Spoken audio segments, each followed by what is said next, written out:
താമരാക്ഷൻ്റെ സാക്ഷ്യം. അതാണിപ്പോൾ ഭയങ്കര സ്പീഡായി ആൾക്കാർ കൂടുതൽ പേര് കണ്ട് പ്രാർത്ഥിച്ചുകൊണ്ടിരിക്കുന്ന ഒരു സാക്ഷ്യമാണ്. അതിൻ്റെ താഴെയുള്ള കമൻസുകളെല്ലാം സാക്ഷ്യത്തിൻ്റെ ഉള്ളിലെ സാക്ഷ്യമായി, ടെസ്റ്റിമണി വിത്തിൻ ടെസ്റ്റിമണിയായി അനേകരിലേക്ക് കർത്ത സാന്നിധ്യം കടന്നു ചേരണതാണ്. നിങ്ങൾ ആ സാക്ഷ്യം കേൾക്കാത്തവരുണ്ടെങ്കിൽ ഈ ദിവസങ്ങളിൽ അത് കേൾക്കണമെന്ന് പ്രത്യേകം അഭ്യർത്ഥിക്കുക. ആ സാക്ഷ്യത്തിൻ്റെ എന്താണ് അതിൻ്റെ ഉടമ്പടിയുടെ പെർസ്പെക്റ്റീവിൽ ആ സാക്ഷ്യം ഒരു പുനർവായനയ്ക്ക് വെക്കാൻ കാരണമെന്ന് വെച്ച് കഴിഞ്ഞാൽ, ഇവർ ഗ്രൗണ്ട് സീറോ മൈനസിൽ നിൽക്കുന്ന ഒരാളാണ്. എന്ന് വെച്ച് കഴിഞ്ഞാൽ പ്രളയം വന്ന് അവരുടെ വീടെല്ലാം നഷ്ടപ്പെട്ടെ.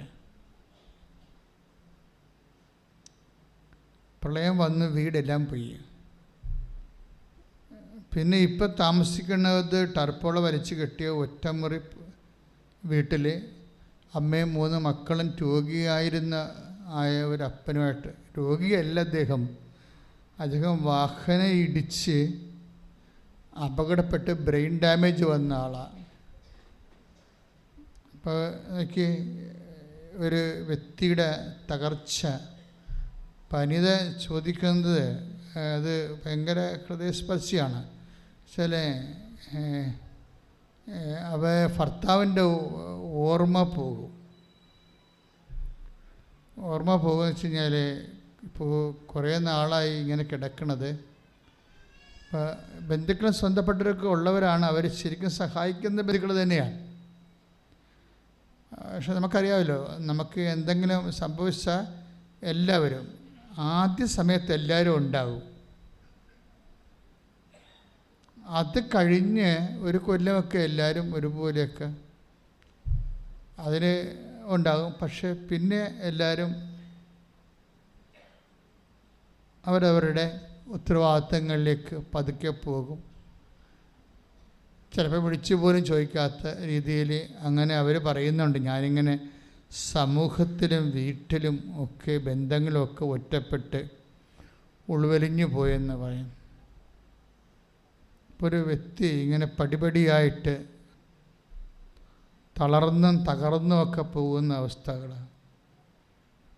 ഉടമ്പടി അവരെങ്ങനെയാണ് ഇങ്ങനെ അതുപോലെ തന്നെ ഉയർത്തിക്കൊണ്ട് വരുന്നതെന്ന് നമ്മൾ ഈ ധ്യാനത്തിലൂടെ പരിശോധിക്കുകയാണ്. ഏറ്റവും അവസാനം സംഭവിച്ചത് ഭർത്താവിൻ്റെ ഓർമ്മ പോകും. ഇപ്പം നമ്മുടെ ജീവിത പങ്കാളി അല്ലെങ്കിൽ മക്കൾ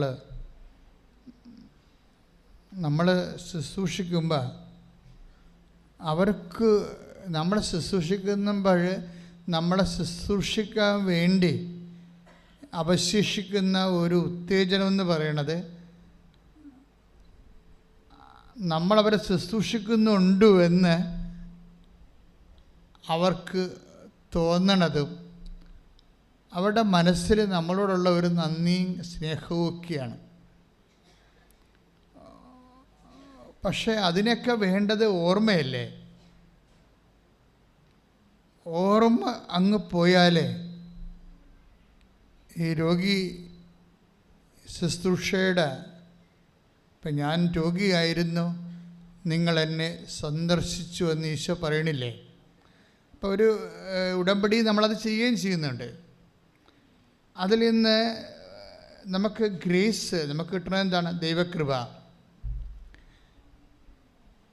അത് ദൈവകൃപ നമുക്ക് ലഭിക്കാൻ വേണ്ടി ഈശോ നൽകിയിട്ടുള്ള ഹോംവർക്കിൽ ഗൃഹപാഠങ്ങളിൽ ഒരു പ്രധാനപ്പെട്ട സംഭവമാണ് രോഗി പരിചരണം. ഇപ്പോൾ ഈ രോഗി പരിചരണത്തിൽ സ്വാഭാവികമായിട്ട് നമുക്ക് രോഗി പരിചരിക്കുന്നവർക്ക് അവർക്കൊരു വർക്ക് ഒരു ജോബ് സാറ്റിസ്ഫാക്ഷൻ എന്നൊക്കെ ആൾക്കാർ പറയത്തില്ലേ? ഇപ്പം ദൈവത്തെ മാറ്റി നിർത്തിയാൽ തന്നെ മനുഷ്യന്, കേവലമായ മനുഷ്യന് ഇങ്ങനെയൊക്കെ ചെയ്യുമ്പോൾ അവർക്ക് ഒരു ജോബ് സാറ്റിസ്ഫാക്ഷൻ ഉണ്ടാകും. പക്ഷേ നമ്മൾ ആർക്ക് വേണ്ടിയാണ് ജോലി ചെയ്യണത്? അവർക്ക് ഓർമ്മയെങ്കിലും വേണം. കുറഞ്ഞ പക്ഷം ഒരു ഓർമ്മയും ഇല്ല എന്നുണ്ടെങ്കിൽ നമുക്കൊരു റിട്ടേൺസ് ഒന്നും ഇല്ല എൻ്റെ അടുത്തുനിന്ന്, അല്ലേ? അപ്പോൾ അവളൊരു പറയുന്നുണ്ടാകും, അവൾ പറയുന്നത്, അതായത് ഞാൻ പ്രാർത്ഥനയൊക്കെ നിർത്തിയിട്ട് കുറേ കാലമായി, ആരോട് പ്രാർത്ഥിക്കാനാണ്? ഇങ്ങനെ ചങ്ക തകർന്ന് ഇങ്ങനെയൊക്കെ പറയണത് നമ്മൾ കേൾക്കാം ആ സാക്ഷ്യത്തിൽ. ഞാൻ ആരോട് പ്രാർത്ഥിക്കാനാണ്? സൃഷ്ടിച്ചവൻ തന്നെ എന്നോട് എൻ്റെ ഈ അവസ്ഥ കണ്ടിട്ടും എനിക്ക് ഒരു കരകയറ്റമില്ലാത്തപ്പോൾ ഞാൻ പിന്നെ ആരോട് പ്രാർത്ഥിക്കാനാണ്? അങ്ങനെ ഒരു മാനസികാവസ്ഥ നിന്നുകൊണ്ടാണ് ഈ ഭർത്താവിൻ്റെ ഓർമ്മ വരെ പോണത്. അപ്പോൾ പറയണത് എനിക്ക് മാനസിക രോഗമായെന്ന് തോന്നണമെന്ന് പറയും. കാര്യം എന്താണ്? ഈ ഓർമ്മയില്ലാത്ത ആളുടെ പ്രാഥമിക കാര്യങ്ങൾ അയാൾക്ക് ഓർമ്മയില്ലല്ലോ. അപ്പോൾ പ്രാഥമിക കാര്യങ്ങളൊക്കെ കൺട്രോളില്ലാതെ പോയിക്കൊണ്ടിരിക്കും. എന്നാൽ നമ്മളതൊരു വൈഫ് എന്ന രീതിയിൽ ദൈവത്തെ നിർത്തിയ ഒരു ശുശ്രൂഷ അതെല്ലാം നമ്മൾ നിർവഹിക്കുമ്പോൾ ആ വ്യക്തിക്ക് ഓർമ്മയില്ലെങ്കിൽ പിന്നെ അതും ഇല്ലല്ലോ. അപ്പം ഞാൻ രോഗിയായിരുന്നു, നിങ്ങളെന്നെ സന്ദർശിച്ചു എന്ന് പറയുമ്പോൾ ചിലരെങ്കിലും ഓർമ്മയില്ലാത്ത രോഗികളെ സന്ദർശിക്കുന്നു എന്നുള്ളത് സത്യമാണ്. നമുക്കതിൽ നിന്ന് ഒരു റിട്ടേൺസുമില്ല. അതുകൊണ്ടാണ് ഞാൻ രോഗിയായിരുന്നു എന്ന് ഈശോ പറയണത്. മത്തായി 25:36 ഞാൻ രോഗിയായിരുന്നു, നിങ്ങൾ എന്നെ സന്ദർശിച്ചു. മത്തായി ശ്രീയുടെ സുവിശേഷമാണ് 25-ാം അധ്യായം 36-ാമത്തെ വചനം. എന്താ പറയണത്? ഞാൻ രോഗിയായിരുന്നു. അപ്പോൾ അവളുടെ ഭർത്താവ് രോഗിയായിരുന്നു, അല്ല നിങ്ങളുടെ മകൻ രോഗിയായിരുന്നു എന്നല്ല. ഇവരെ രോഗികളിലെ നമ്മൾ മക്കളെയാണ് അല്ല ഭർത്താവിനെയാണ് കാണുന്നതെങ്കിൽ ഒരു ടൈം ആകുമ്പോൾ നമുക്ക് ബോറടിക്കുകയും റിട്ടേൺ കിട്ടാത്ത കാരണം നമ്മൾ മാനസിക രോഗികളായി മാറുകയും ചെയ്യും. അപ്പം ആരെങ്കിലും ശുശ്രൂഷിക്കുന്നുണ്ട് ഉടമ്പടിയുടെ വെളിച്ചത്തിലെങ്കിൽ നിങ്ങൾ ശ്രദ്ധിക്കേണ്ട കാര്യം ഈ 25-36 എന്താണ്? ആ രോഗിയെ XY നമ്മൾ ശുശ്രൂഷിക്കുന്നവരെ ആരായിട്ട് കാണണം? നീ സ്നേഹിക്കുന്ന നിനക്ക് വേണ്ടി മരിച്ച യേശു ക്രിസ്തുവായിട്ട് കാണണം. കൈയടിച്ച് കർത്താവിനെ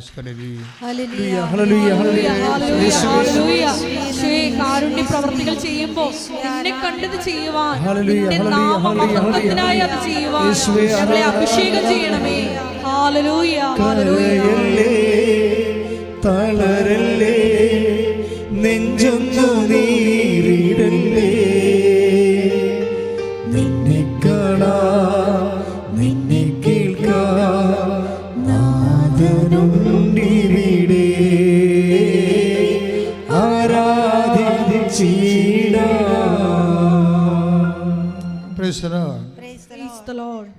അപ്പോഴേ എല്ലാ മേഖലകളിലും പ്രത്യേകിച്ച് കുരിശ് ആയിട്ട് നമുക്ക് തോന്നുന്ന മേഖലകളെല്ലാം ആ കുരിശോടുകൂടെ ക്രൂശിക്കപ്പെട്ടവനെ കാണണമെന്നാണ് സുവിശേഷം. എവിടെയെങ്കിലും കുരിശുണ്ടെങ്കിൽ കുരിശിൻ്റെ കൂടെ ആര് കാണണം? ക്രൂശിക്കപ്പെട്ടവനെ കൂടി കാണണം. അത് കർത്താവിന് വേണ്ടിയാണ് ആ കുരിശ് കാണേണ്ടത്. അപ്പോൾ ഈ ഓർമ്മ കൂടി പോയി, വീടുമില്ല, അതുപോലെ തന്നെ മക്കളെ പഠിപ്പിക്കാൻ വിട്ടിട്ട് അവിടെ ഫീസ് അടക്കാൻ നിവൃത്തിയില്ലാതെ മകൾ വന്ന് വീട്ടിൽ നിൽക്കുക.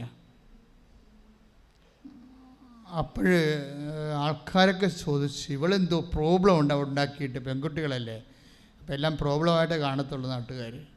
ഇവളവിടെ എന്തോ പ്രോബ്ലം ഉണ്ടാക്കിയിട്ട് വന്ന് നിൽക്കുകയാണെന്ന്. പക്ഷേ ആൾക്കാരോട് പറയാൻ പറ്റുമോ? ഫീസ് അവിടെ കൊടുക്കാൻ പറ്റാത്ത കാരണം ഇറക്കി വിട്ടിരിക്കുകയാണെന്ന്. ഒരു അമ്മ മനസ്സനുഭവിക്കുന്ന വ്യത്യസ്തമായ കാലാവസ്ഥകൾ എന്തിനാണ് നിങ്ങളോട് ഞാൻ പറയണത്? എനിക്കറിയാം പലരുടെയും അവസ്ഥ ഇതുപോലെയോ ഇതിനേക്കാൾ താഴ്ന്നതോ ആണ്. ഇതിത്തിരി കൂടിയതാണെന്ന് പറയാൻ കാരണം ഈ സഹിക്കാൻ പറ്റാത്തൊരവസ്ഥയിൽ ഇവളെടുക്കുന്ന ഒരു തീരുമാനം പറയുന്നുണ്ട്. ഞങ്ങളെ കൂട്ടത്തോടെ ആത്മഹത്യ ചെയ്യാൻ തീരുമാനിച്ചെന്ന്. സെപ്റ്റംബർ 2-ാം തീയതി ഡേറ്റൊക്കെ പറയുന്നുണ്ട്. അപ്പോൾ അവർ വിഷമൊക്കെ വാങ്ങിച്ച് വെച്ചു. അപ്പോൾ അവരുടെ ഒരു ഞാൻ എങ്ങനെ അച്ചായന് എങ്ങനെ ഞാൻ വിഷം കൊടുക്കും? അതാണ് പ്രശ്നം. കുഞ്ഞുങ്ങളെല്ലാം കഴിക്കാൻ തയ്യാറായി. ഒക്കെ കുഞ്ഞുങ്ങൾ വരെ കഴിക്കാൻ തയ്യാറായെന്ന് പറയുമ്പോൾ ആ കുടുംബത്തിൻ്റെ എന്തുമാത്രം സഹിക്കാനാവാത്ത അവസ്ഥയാണ്. ഉടമ്പടി എത്രയോ മനോഹരമാണെന്ന് പറയാൻ കാരണം അതാണ്. അതായത് കുഞ്ഞുങ്ങളോട് അമ്മ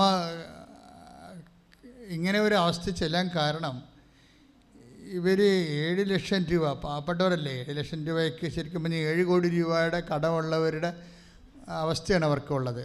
അപ്പോൾ പലരും വിളിച്ച്, കടക്കാർ വിളിച്ച് ഭർത്താവിനെ മരണത്തിൽ നിന്ന് രക്ഷപ്പെടുത്താൻ വേണ്ടി കണ്ടപാട്ടുന്നൊക്കെ ഒരു കടം മേടിച്ച പലിശയ്ക്ക് അവരൊക്കെ ഇതിൻ്റെ ഇടയ്ക്ക് ഇവരെ വിളിക്കുന്നുണ്ട്.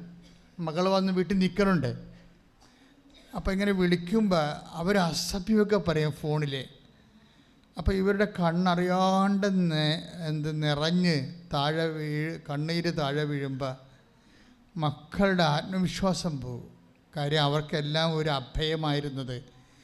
പല അഗ്നി പരീക്ഷകളിലൂടെ പോകുമ്പോഴും അമ്മയാണ് അവരുടെ അഭയം. അതിൻ്റെ തനിത പറയുന്നുണ്ട്. എൻ്റെ ബന്ധുക്കൾ വിലയും നിലയൊക്കെ ഉള്ളവരാണ്. പക്ഷെ എൻ്റെ മക്കളെ ഞാൻ അവരുടെ അടുത്ത് വിട്ടിട്ടില്ല. കാരണം അവർ നാളെ കാലങ്ങളിൽ ഈ ദാനങ്ങൾ സ്വീകരിച്ച്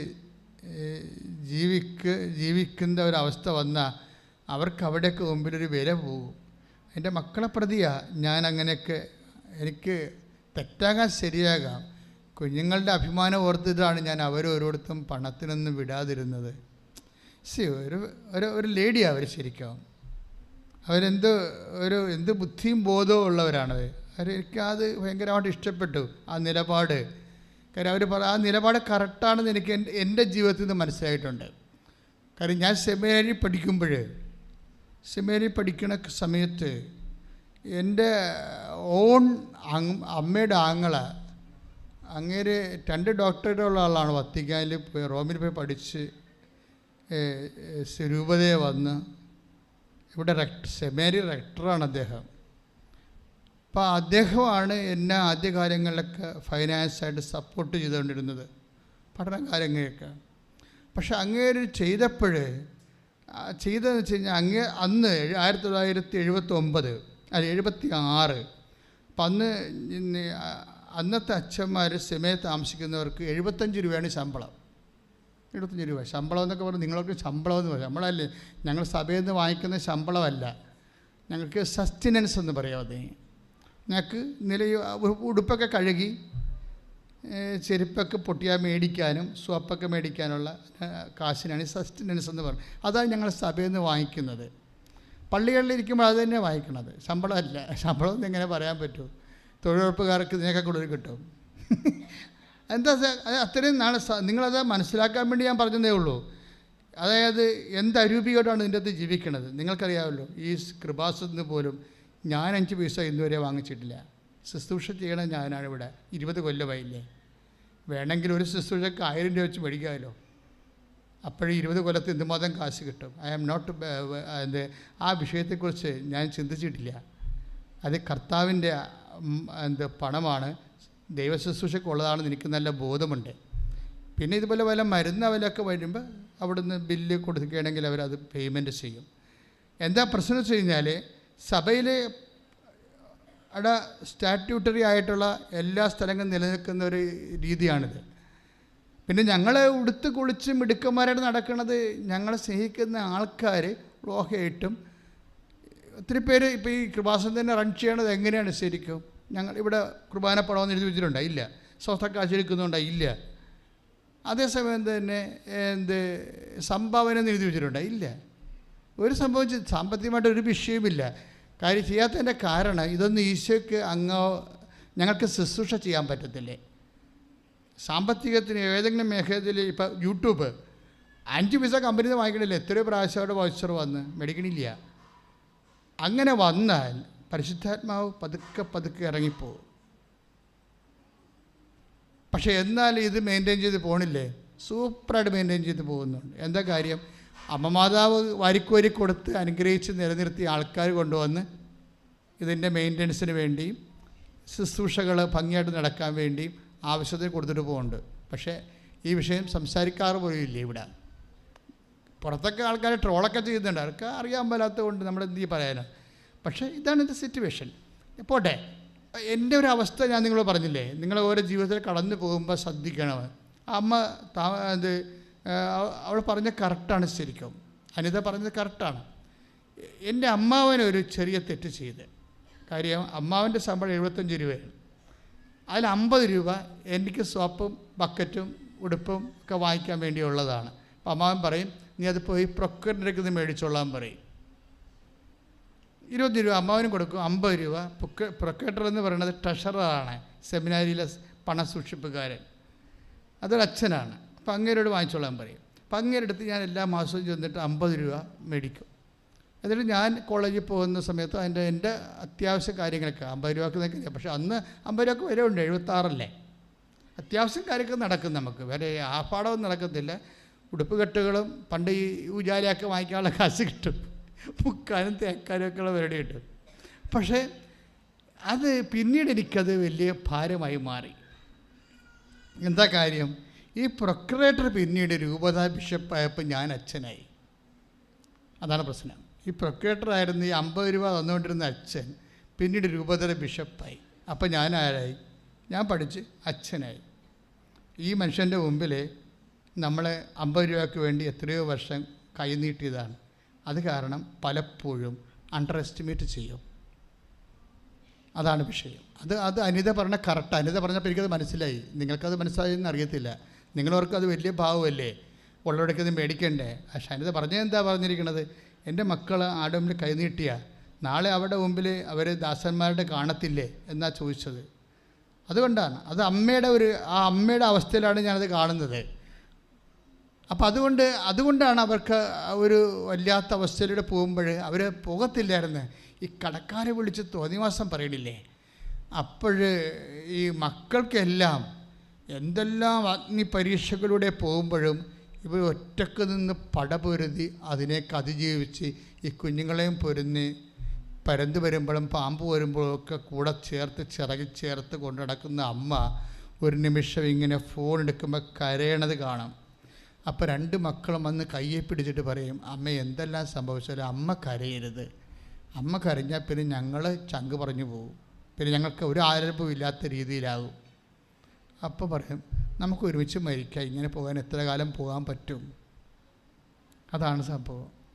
അപ്പോൾ അവരങ്ങനെ വിഷമൊക്കെ വാങ്ങിച്ച് വെച്ച് അവർക്ക് അതിൻ്റെ അകത്തൊരു മനസാക്ഷി അവർക്ക് തോന്നണില്ല. കാരണം അവസ്ഥ അങ്ങനെയായിപ്പോയി.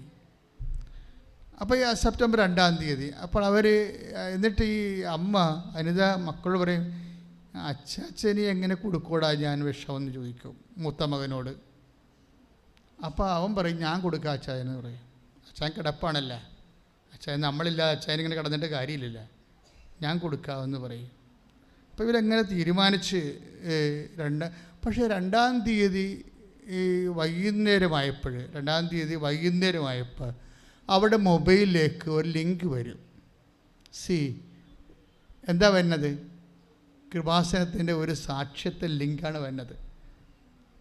നിങ്ങൾ ഓർക്കണം, നിങ്ങൾ സുവിശേഷ വേല ചെയ്യുമ്പോൾ എത്ര ആത്മാക്കൾ രക്ഷപ്പെടുന്നുണ്ടോ. ഞാൻ നിങ്ങളോട് ഷെയർ ചെയ്യാൻ പറയുമ്പോൾ നിങ്ങൾ ഓർക്കും എന്തിനാണ് ഷെയർ ചെയ്യണമെന്ന്.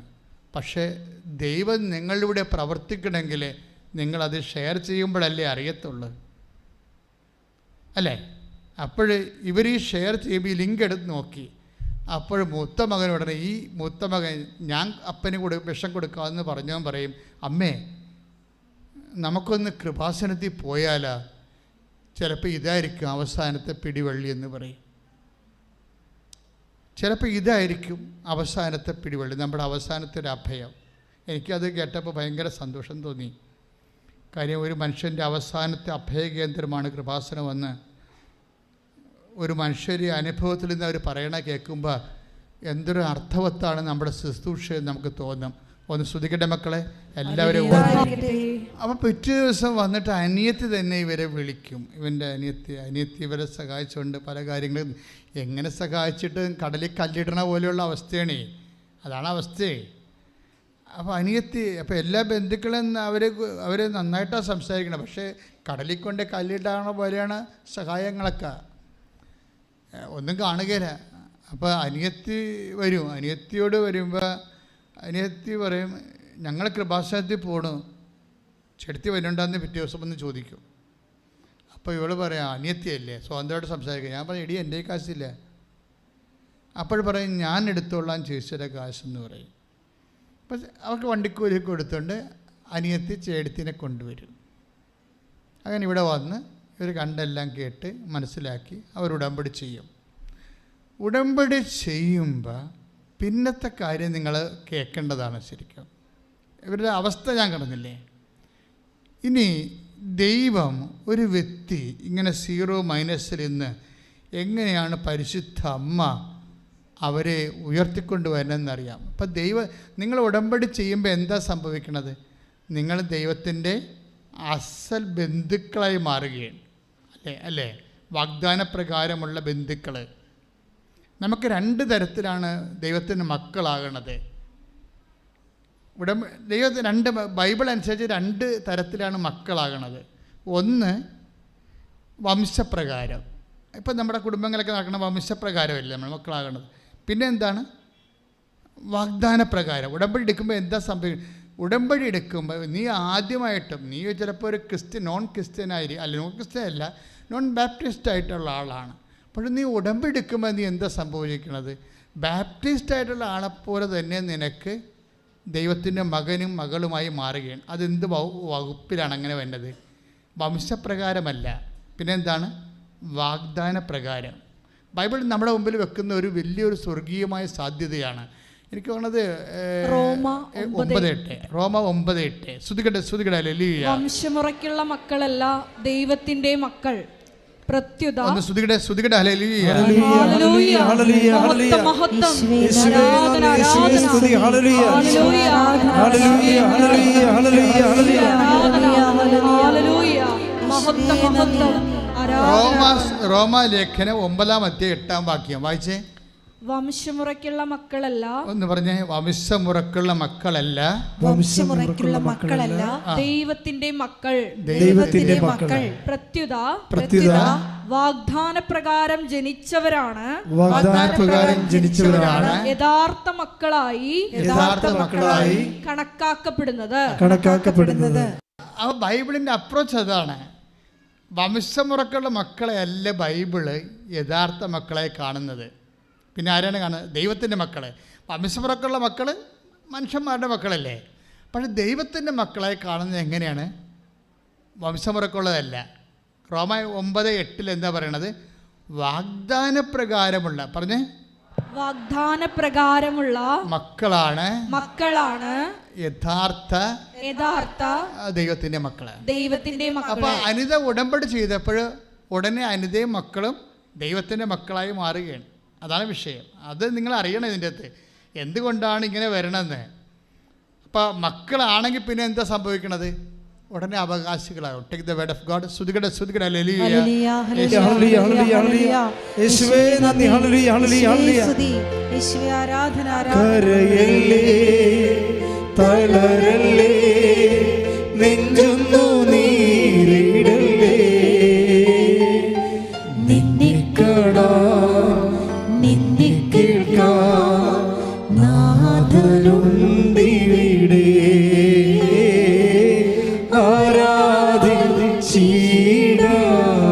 പരിശുദ്ധ പരമദിവ്യകാരുണ്യത്തിന് ആരാധനയും സ്തുതിയും പുകഴ്ചയും ഉണ്ടായിരിക്കട്ടെ.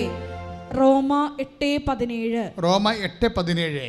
നാം മക്കളെങ്കിൽ എന്ന് പറഞ്ഞ നാം മക്കളെങ്കിൽ അവകാശികളുമാണ് ദൈവത്തിന്റെ അവകാശികളും ക്രിസ്തുവിന്റെ കൂട്ടവകാശികളും. അപ്പൊ റോമ 8:17 എന്താ പറയണത്? നാം മക്കളാണെങ്കിൽ അവകാശികളുമാണ്. കണ്ട, അതിൻ്റെ മക്കൾ ഉടനെ മക്കളുമായി, പിന്നെന്താണ്, അവകാശികളുമായി. പെട്ടെന്നായി സംഭവം നടക്കുന്നത്. ഇത് വിശുദ്ധീകരിക്കുന്ന ഗലാത്യ ലേഖനമാണ്. ഗലാത്യ 4:28. ഗലാത്യ 4:28. സഹോദരങ്ങളെ നമ്മളാകട്ടെ ഇസഹാക്കിനെ പോലെ വാഗ്ദാനത്തിന്റെ മക്കളാണ്. അതായത് വാഗ്ദാന പ്രകാരം വംശമുറക്കുള്ള മക്കളുണ്ട്, പിന്നെന്താണ്, വാഗ്ദാന പ്രകാരമുള്ള മക്കളുണ്ട്. ഉടമ്പടി വാഗ്ദാനത്തിൻ്റെ പ്രാർത്ഥനയാണ്. നീ ഉടമ്പടിയിൽ നമ്മൾ എന്തിനാണ് ഉടമ്പടി ചെയ്യണത്? ദൈവത്തിൻ്റെ വാഗ്ദാനങ്ങൾക്ക് നമുക്ക് അവകാശികളാകാനാണ്. ക്ലിയർ അല്ലേ? ദൈവത്തിൻ്റെ വാഗ്ദാനം എന്തുമാത്രമുണ്ട്? 7752 വാഗ്ദാനം വന്ന് ഗൂഗിൾ പറയും. ചില വെബ്സൈറ്റുകളിൽ 8852 വാഗ്ദാനം എന്ന് പറയും.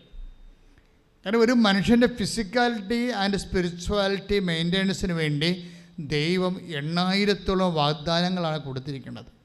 ഈ 8000 വാഗ്ദാനങ്ങൾ അനുദിന ജീവിത ആവശ്യങ്ങളും നിത്യജീവിതത്തിൻ്റെ ആവശ്യങ്ങളും നിറഞ്ഞു നിൽക്കുകയാണ്. When we come to the covenant relation, we became heirs of this. നമ്മൾ റൈറ്റ് ഹോൾഡേഴ്സ് ആവും ഇതിൻ്റെ. എന്താണ്? ദൈവത്തിൻ്റെ വാഗ്ദാനങ്ങളുടെ. അതാണ് മക്കളെങ്കിൽ അവകാശികളുമാണ്. പക്ഷെ അവകാശികളും മക്കളുമാക്കുന്നത് എന്താണ്? ഉടമ്പടിയാണ്. ഉടമ്പടി വഴി വാഗ്ദാനങ്ങളിലൂടെയാണ് നമ്മൾ പ്രാപിച്ചുകൊണ്ടാണ് ദൈവത്തിൻ്റെ മക്കളാകുന്നത്. മക്കളാകുമ്പോൾ അവകാശികളുമാകും. അനിത ഉടമ്പടി എടുക്കുമ്പോൾ വാഗ്ദാന പ്രകാരം ദൈവത്തിൻ്റെ മകളുമായി ആ കുടുംബം മുഴുവൻ ദൈവത്തിൻ്റെ മക്കളായിട്ട് പിന്നെന്തായി? ദൈവത്തിൻ്റെ വാഗ്ദാനങ്ങളുടെ അവകാശികളാകും. ഇത് ആദ്യം മുതലുള്ള ഏത് വാഗ്ദാനം എന്ന് ചോദിച്ചു കഴിഞ്ഞാൽ ആദ്യം മുതലേ വാഗ്ദാനം ഉണ്ടാവും. ഇപ്പോൾ ഉൽപ്പത്തി പുസ്തകത്തിൻ്റെ 17:26 ഈ വാഗ്ദാനമുണ്ട്. 17:16 ഉൽപ്പത്തി പുസ്തകം 17:16 എടുത്ത് ശ്രുതികട ഹല്ലേലൂയ. ശ്രുതിക്കട്ടെ. ഞാൻ അവളെ അനുഗ്രഹിക്കും എന്ന് പറഞ്ഞ ഞാൻ അവളെ അനുഗ്രഹിക്കും. അവളിൽ നിന്ന് ഞാൻ നിനക്ക് ഒരു പുത്രനെ തരും. അവളെ ഞാൻ അനുഗ്രഹിക്കും. അവൾ ജനതകളുടെ മാതാവാകും. വാഗ്ദാനം കണ്ട. അതായത് ഇത് ശരിക്കും പറഞ്ഞാൽ ഇസഹാക്കിനെ കുറിച്ച് പറയണതാണ്. പക്ഷേ ഇസഹാക്കിനും സാറാക്കിനും യോജിക്കണില്ല. ഇത് യോജിക്കണത് എന്താ കാര്യം വെച്ച് കഴിഞ്ഞാൽ ജനതകളുടെ മാതാവാകും എന്ന് പറഞ്ഞെങ്കിലും ഒരു കംപ്ലീറ്റ് പൂർണ്ണ മാതാവാകത്തില്ല അവർ. അതെന്താ കാര്യം എന്ന് വെച്ച് കഴിഞ്ഞാൽ അതിനുള്ള കാരണം വെച്ച് കഴിഞ്ഞാൽ ഇവരുടെ ഭാഗത്തുനിന്ന് വന്നിട്ടുള്ള മാനുഷികമായ ന്യൂനതകൾ ഭയങ്കരമാണ്. സാറയുടെ ഭാഗത്തുനിന്നായാലും ശരി. എന്താ കാര്യം എന്ന് വെച്ച് കഴിഞ്ഞാൽ ഇപ്പം നമ്മൾ 17 ഒന്ന് വായിച്ചോളൂ. ജനസിസ് ഉൽപ്പത്തി 17:16 വായിച്ചോളൂ. ഞാൻ അവളെ അനുഗ്രഹിക്കും. അവളിൽ നിന്ന് ഞാൻ നിനക്ക് ഒരു പുത്രനെ തരും. അവളെ ഞാൻ അനുഗ്രഹിക്കും. അവൾ ജനതകളുടെ മാതാവാകും. അപ്പം ഞാൻ അവളെ അനുഗ്രഹിക്കും. അവളിൽ നിന്ന് ഞാൻ നിനക്കൊരു പുത്രനെ തരും. അവൾ ജനതകളുടെ മാതാവാകും എന്നൊക്കെ പറഞ്ഞാലേ ഇത് പെട്ടെന്ന് മനസ്സിലാകണത് എന്താണെന്നറിയാവുക? ഇത് അമ്മയുമായി ചേർത്ത് വെച്ചാലേ പെട്ടെന്ന് മനസ്സിലാകത്തുള്ളത്. മറിയത്തിലൂടെ ദൈവം കൊടുത്തൊരു വാഗ്ദാനമാണിത്. അതറിയണമെങ്കിൽ ജനതകളുടെ മാതാവാകും എന്ന് പറഞ്ഞാൽ ഇപ്പം ഞാൻ പണ്ടൊരു പള്ളിയിലിരിക്കുമായിരുന്നു. 5 കൊല്ലം അവിടെ വികാരിയായിട്ടിരുന്നു. ആ പള്ളിയുടെ പേര് ദൈവജനമാതാവാണ്. ജനതകളുടെ മാതാവ്. അത് സഭയുടെ ഏറ്റവും വലിയൊരു സങ്കല്പമാണ്. ജനതകളാണ്, അല്ലാതെ ക്രിസ്ത്യൻസിൻ്റെ മാതാവ് എന്നല്ല പറയണത്. ജനതകളുടെ മാതാവാണ്. മനുഷ്യ മക്കളുടെ എല്ലാവരുടെയും മാതാവാണ്. ശ്രുതികട്ടെ ഹല്ലേലൂയ.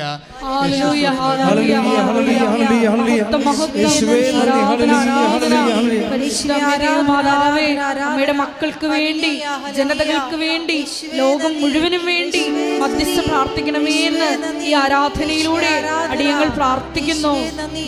ആരാധന. ഹല്ലേലൂയ.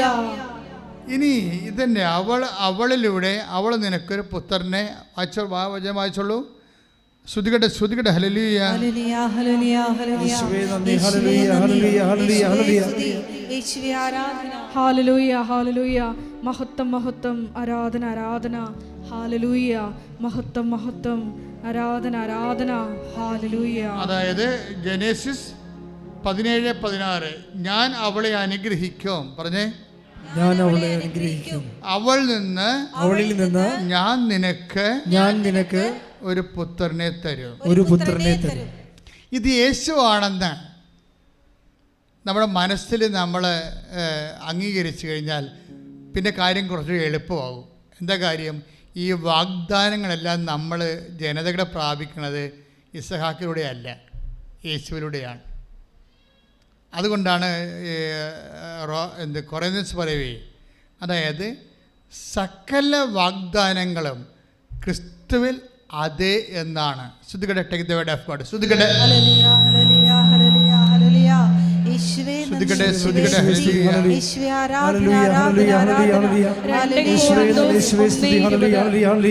രണ്ട് കൊരിന്ത്യൻസ് 1:20 ദൈവത്തിന്റെ സകല വാഗ്ദാനങ്ങളും, പറഞ്ഞ ദൈവത്തിന്റെ സകല വാഗ്ദാനങ്ങളും ക്രിസ്തുവിൽ അതേ എന്ന് തന്നെ. അതുകൊണ്ട് തന്നെയാണ് ദൈവമഹത്വത്തിന് അവൻ വഴി ഞങ്ങൾ ആമേൻ പറയുന്നത്. അപ്പൊ ഈ രണ്ട് വചനങ്ങൾ ഇപ്പൊ ഇതിന് എന്തിനോട് യോജിക്കേണ്ടത്? ഞാൻ അവളെ അനുഗ്രഹിക്കും. അതായത് ജനേസിസ് 17, ഉൽപ്പത്തി 17:16 കൂടെയാണ് 2 കൊരിന്ത്യൻസ് 1:20 ചേർത്ത് വെക്കേണ്ടത്. എന്നാൽ മാത്രമേ വാഗ്ദാനത്തിൻ്റെ അർത്ഥം കൃത്യമായിട്ട് മനസ്സിലാകത്തുള്ളൂ. എന്താ കാര്യം വെച്ച് കഴിഞ്ഞാൽ വാഗ്ദാനപ്രകാരമുള്ള സന്തതികളെ പരിശുദ്ധ അമ്മയിലൂടെയാണ് ലോകത്തിന് വരണത്. ഈശോ ആണ് ആദ്യ സന്തതി, പ്രഥമജാതൻ എന്ന് പറയണത്. ഈശോയാണ് വാഗ്ദാനങ്ങളുടെ സാകല്യം. അതുകൊണ്ട് 2 കൊരിന്ത്യൻസ് 1:20 പറയും. എന്താ പറയണത്? സകല വാഗ്ദാനങ്ങളും, പറഞ്ഞേ, സകല വാഗ്ദാനങ്ങളും ക്രിസ്തുവിൽ അതെ എന്ന് തന്നെയാണ്. അപ്പൊ ദൈവത്തിന്റെ മുഴുവൻ വാഗ്ദാനങ്ങൾ നമുക്ക് ലഭിക്കണത് ആരിൽ നിന്നാണ്? അമ്മയിൽ നിന്ന് പിറന്ന ക്രിസ്തുവിലൂടെയാണ്. അതാണ് എൻ്റെ വിഷയം. ഈ അമ്മയ്ക്ക് അനുഗ്രഹം എങ്ങനെ കിട്ടുന്നതാണ്? അത് ജനേസിസിൽ നിന്ന് കിട്ടുന്നതാണ്. ഞാൻ അവളെ അതായത് ഉൽപ്പത്തി 17:16 അതായത് ഞാൻ അവളെ അനുഗ്രഹിക്കും. പറഞ്ഞേ, ഞാൻ അവളെ അനുഗ്രഹിക്കും. അവളിൽ നിന്ന് ഞാൻ നിനക്ക് ഒരു പുത്രനെ തരും. അവൾ ജനതകളുടെ മാതാവായിരിക്കും. ഇതൊരു പാരലൽ ടെസ്റ്റ് ആണെന്നാണ് ഞാൻ പറയണത്. കത്തോലിക്ക പ്രബോധനം അല്ല, പക്ഷേ ഇതൊരു പാരലൽ ടെസ്റ്റാണ്. ബൈബിളിൽ എപ്പോഴും ഉണ്ടാകുന്ന വിഷയം ഷാഡോ വേഴ്സ് ഉണ്ടാവും, പാരലൽ ടെസ്റ്റ് ഉണ്ടാവും. പുതിയ നിയമത്തിലെ അഭിഷേക യാഥാർത്ഥ്യങ്ങളും രക്ഷാകര സംഭവങ്ങൾക്കെല്ലാം പാരലൽസ് ഉണ്ടാവും. സമാന്തര സുവിശേഷങ്ങൾ എന്ന് നമ്മൾ പറയുന്ന പോലെ സമാന്തര വചനങ്ങൾ. മാതാവിൻ്റെ മാതൃത്വത്തെ ലോക ജനതയുടെ പൊതുമാതാവായി പരിശുദ്ധ അമ്മയെ സുവിശേഷം ദൈവവചനം പ്രതിഷ്ഠിക്കുന്നതിൻ്റെ ഒരു സമാന്തര ടെസ്റ്റാണിത്. ആ രീതി വായിക്കുമ്പോഴാണ് ഈ 2 കൊരിന്ത്യൻസ് 1:20 എന്താണ്? സകല വാഗ്ദാനങ്ങളും, പറഞ്ഞേ, സകല വാഗ്ദാനങ്ങളും ക്രിസ്തുവിൽ അതേ എന്നാണ്. അപ്പൊ എന്താ ഉടമ്പടിയിലേക്ക് നമ്മൾ വരുമ്പോൾ നമ്മൾ എന്താ ചെയ്യണത്? വംശമുറക്കുള്ള ഇപ്പം 8:9 റോമ 8:9 എന്താ പറയണത്? വംശമുറക്കുള്ള സന്തതി പരമ്പരകളുണ്ടാവും. അതേസമയം തന്നെ വാഗ്ദാനപ്രകാരമുള്ള സന്തതി പരമ്പരകളുണ്ടാകും. സ്വാഭാവികമായിട്ട് മാനുഷികമായി പറഞ്ഞാൽ ബൈ മെറിറ്റ് നമുക്ക് സന്താനം ഉണ്ടാകുന്നത് വംശമുറക്കാണ്. ബൈ ഗ്രേസ് ഉടമ്പടി എന്താ വർക്ക് ചെയ്യണത്? Not by merit but by grace. ഈ നമ്മൾ റോമ 9:8 വായിച്ചേ. ശ്രുതികട്ടെ ഹല്ലേലൂയ. റോമ 9:8 വംശമുറയ്ക്കുള്ള മക്കളല്ല. ഒന്ന് പറഞ്ഞേ, വംശമുറക്കുള്ള മക്കളല്ല, വംശമുറക്കുള്ള മക്കളല്ല, ദൈവത്തിന്റെ മക്കൾ, ദൈവത്തിന്റെ മക്കൾ. പ്രത്യുത വാഗ്ദാന പ്രകാരം ജനിച്ചവരാണ്, വാഗ്ദാന പ്രകാരം ജനിച്ചവരാണ് യഥാർത്ഥ മക്കളായി കണക്കാക്കപ്പെടുന്നത്. അപ്പോൾ വാഗ്ദാന പ്രകാരം ജനിച്ച മക്കളാണ് ആര്? ദൈവത്തിൻ്റെ മക്കള്. ദൈവത്തിൻ്റെ മക്കളാണ് ദൈവത്തിൻ്റെ അവകാശികൾ. ഈ മക്കളുടെ പ്രഥമ അവകാശം എന്താണ്? ക്രിസ്തുവാണ്. കാര്യം എന്താണ്? സകല വാഗ്ദാനങ്ങളും ക്രിസ്തുവിലാണ് ആമേൻ പറയണത്. ഈ വചനത്തിൻ്റെ ഈ ലിങ്ക് പോകുന്ന പശ്ചാത്തലത്തിലാണ് നമ്മൾ യോഹന്നാൻ 19:27 വായിച്ചാൽ കുറച്ചുകൂടി ഒരു വെളിച്ചം കിട്ടും നമുക്ക്. യോഹന്നാൻ 19:27 യോഹന്നാൻ 19:27 അനന്തരം അവൻ ആ ശിഷ്യനോട് പറഞ്ഞു, അനന്തരം അവൻ ആ ശിഷ്യനോട് പറഞ്ഞു, ഇതാ നിന്റെ അമ്മ. അപ്പോൾ മുതൽ ആ ശിഷ്യൻ അവളെ സ്വന്തം ഭവനത്തിൽ സ്വീകരിച്ചു. Price the Lord. ഇതാണ് അന്ന് മുതലാണ് പുതിയ ജനത ഉണ്ടാകുന്നത്. ക്രിസ്തുവിൽ വിശ്വസിക്കുന്നവരെല്ലാം ദൈവത്തിൻ്റെ എല്ലാ വാഗ്ദാനങ്ങൾക്കും അവകാശികളായി മാറുന്നു. ഞാൻ അവളെ അനുഗ്രഹിക്കും, അവളിൽ നിന്ന് ഞാൻ നിനക്ക് ഒരു പുത്രനെ തരും. അവളെ ഞാൻ അനുഗ്രഹിക്കും, അവൾ ജനതകളുടെ മാതാവാകും. Price the Lord. അവളിൽ നിന്ന് ജനതകളുടെ രാജാക്കം ഉത്ഭവിക്കും. Praise the Lord. ഹല്ലേലൂയ. ഇതെല്ലാം എബ്രാഹത്തിന് കൊടുക്കുന്ന വാഗ്ദാനങ്ങളാണ്. പക്ഷേ ഇസ്ഹാക്കിലൂടെ അത് നിറവേറണില്ല എന്നുള്ള സത്യമായ കാര്യമാണ്. അതുകൊണ്ടാണ് 2 കൊറിന്ത്യൻസ് 1:20 പറയണത് സകല വാഗ്ദാനങ്ങളും നിറവേറണത് ക്രിസ്തുവിലൂടെയാണ്. അതുകൊണ്ടാണ് ക്രിസ്തുവിൻ്റെ അമ്മയാണ് ഇവിടെ അവളെന്ന് പറയുന്നതെന്ന് പാരലൽ ടെസ്റ്റായിട്ട് ഞാൻ പറയാൻ കാരണം. ശ്രുതികട്ടെ. ഹല്ലേലൂയ.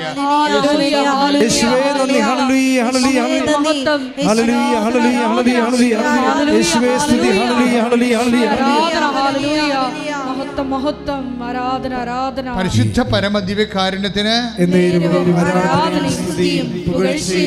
പരിശുദ്ധ പരമദിവ്യകാരുണ്യത്തിന്, പരിശുദ്ധ പരമദിവ്യകാരുണ്യത്തിന്.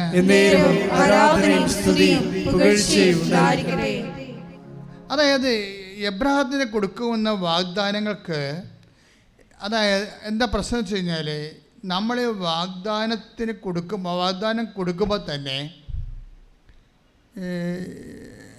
ചിലപ്പോൾ വാഗ്ദാനത്തിന് ഒരു ഷാർപ്പ് ഷൂട്ട് ചെയ്യുന്ന പോലെ അംബിഗസ് ആയിട്ടിരിക്കും ചില സമയത്ത്. എനിക്കങ്ങനെ തോന്നിയിട്ടുണ്ട്. അതായത് വാഗ്ദാനം പൂർണ്ണമല്ലാതിരുന്നു എന്നുള്ളത്. ഇനി മറിയമാണ് എല്ലാത്തിനെയും പൂർണ്ണമാക്കണത്. എന്താ അങ്ങനെ പറയാൻ കാരണം? ഇപ്പം തന്നെ അനിതയുടെ കാര്യം എടുക്കാം. അനിത ഉടമ്പടി ചെയ്യുമ്പോൾ അനിതയ്ക്ക് എന്താ സംഭവിക്കണത്? പെട്ടെന്നാണ് ടൈം. ഇപ്പോൾ ഇത്രയും നാളിൻ്റെ അനിതയുടെ അവസ്ഥ നിങ്ങൾ കണ്ടില്ലേ? ഇപ്പം എന്താ സംഭവിക്കണം? അനിതയ്ക്ക് വരാൻ പോണത് ഉടമ്പടി എടുത്തോടു കൂടി അവൾ പറയണത്, ഉടമ്പടി ചെയ്തതോടുകൂടി എന്തോ എൻ്റെ ജീവിതത്തിൽ സംഭവിക്കാൻ പോകുന്ന പോലെ എനിക്ക് തോന്നാൻ തുടങ്ങിയെന്ന്. അതായത് അത് ഈ സഞ്ചാരി മാതാവിൻ്റെ ഒരു പ്രത്യേകതയാണ്. അത് ഇപ്പോൾ ഈ അനിത മാത്രമല്ല, ഒത്തിരി പേർ റിപ്പോർട്ട് ചെയ്യുന്നുണ്ട്. ഉടമ്പടി എടുത്ത് കഴിയുമ്പോൾ മാതാവ് ഇങ്ങനെ കൂടെ നിൽക്കുന്ന കാരണം, കൂടെ വരുന്ന കാരണം അവരെ ഒരു പണ്ടില്ലാത്തൊരു ആത്മവിശ്വാസം ഇങ്ങോട്ട് കയറും. ആത്മധൈര്യം വരും.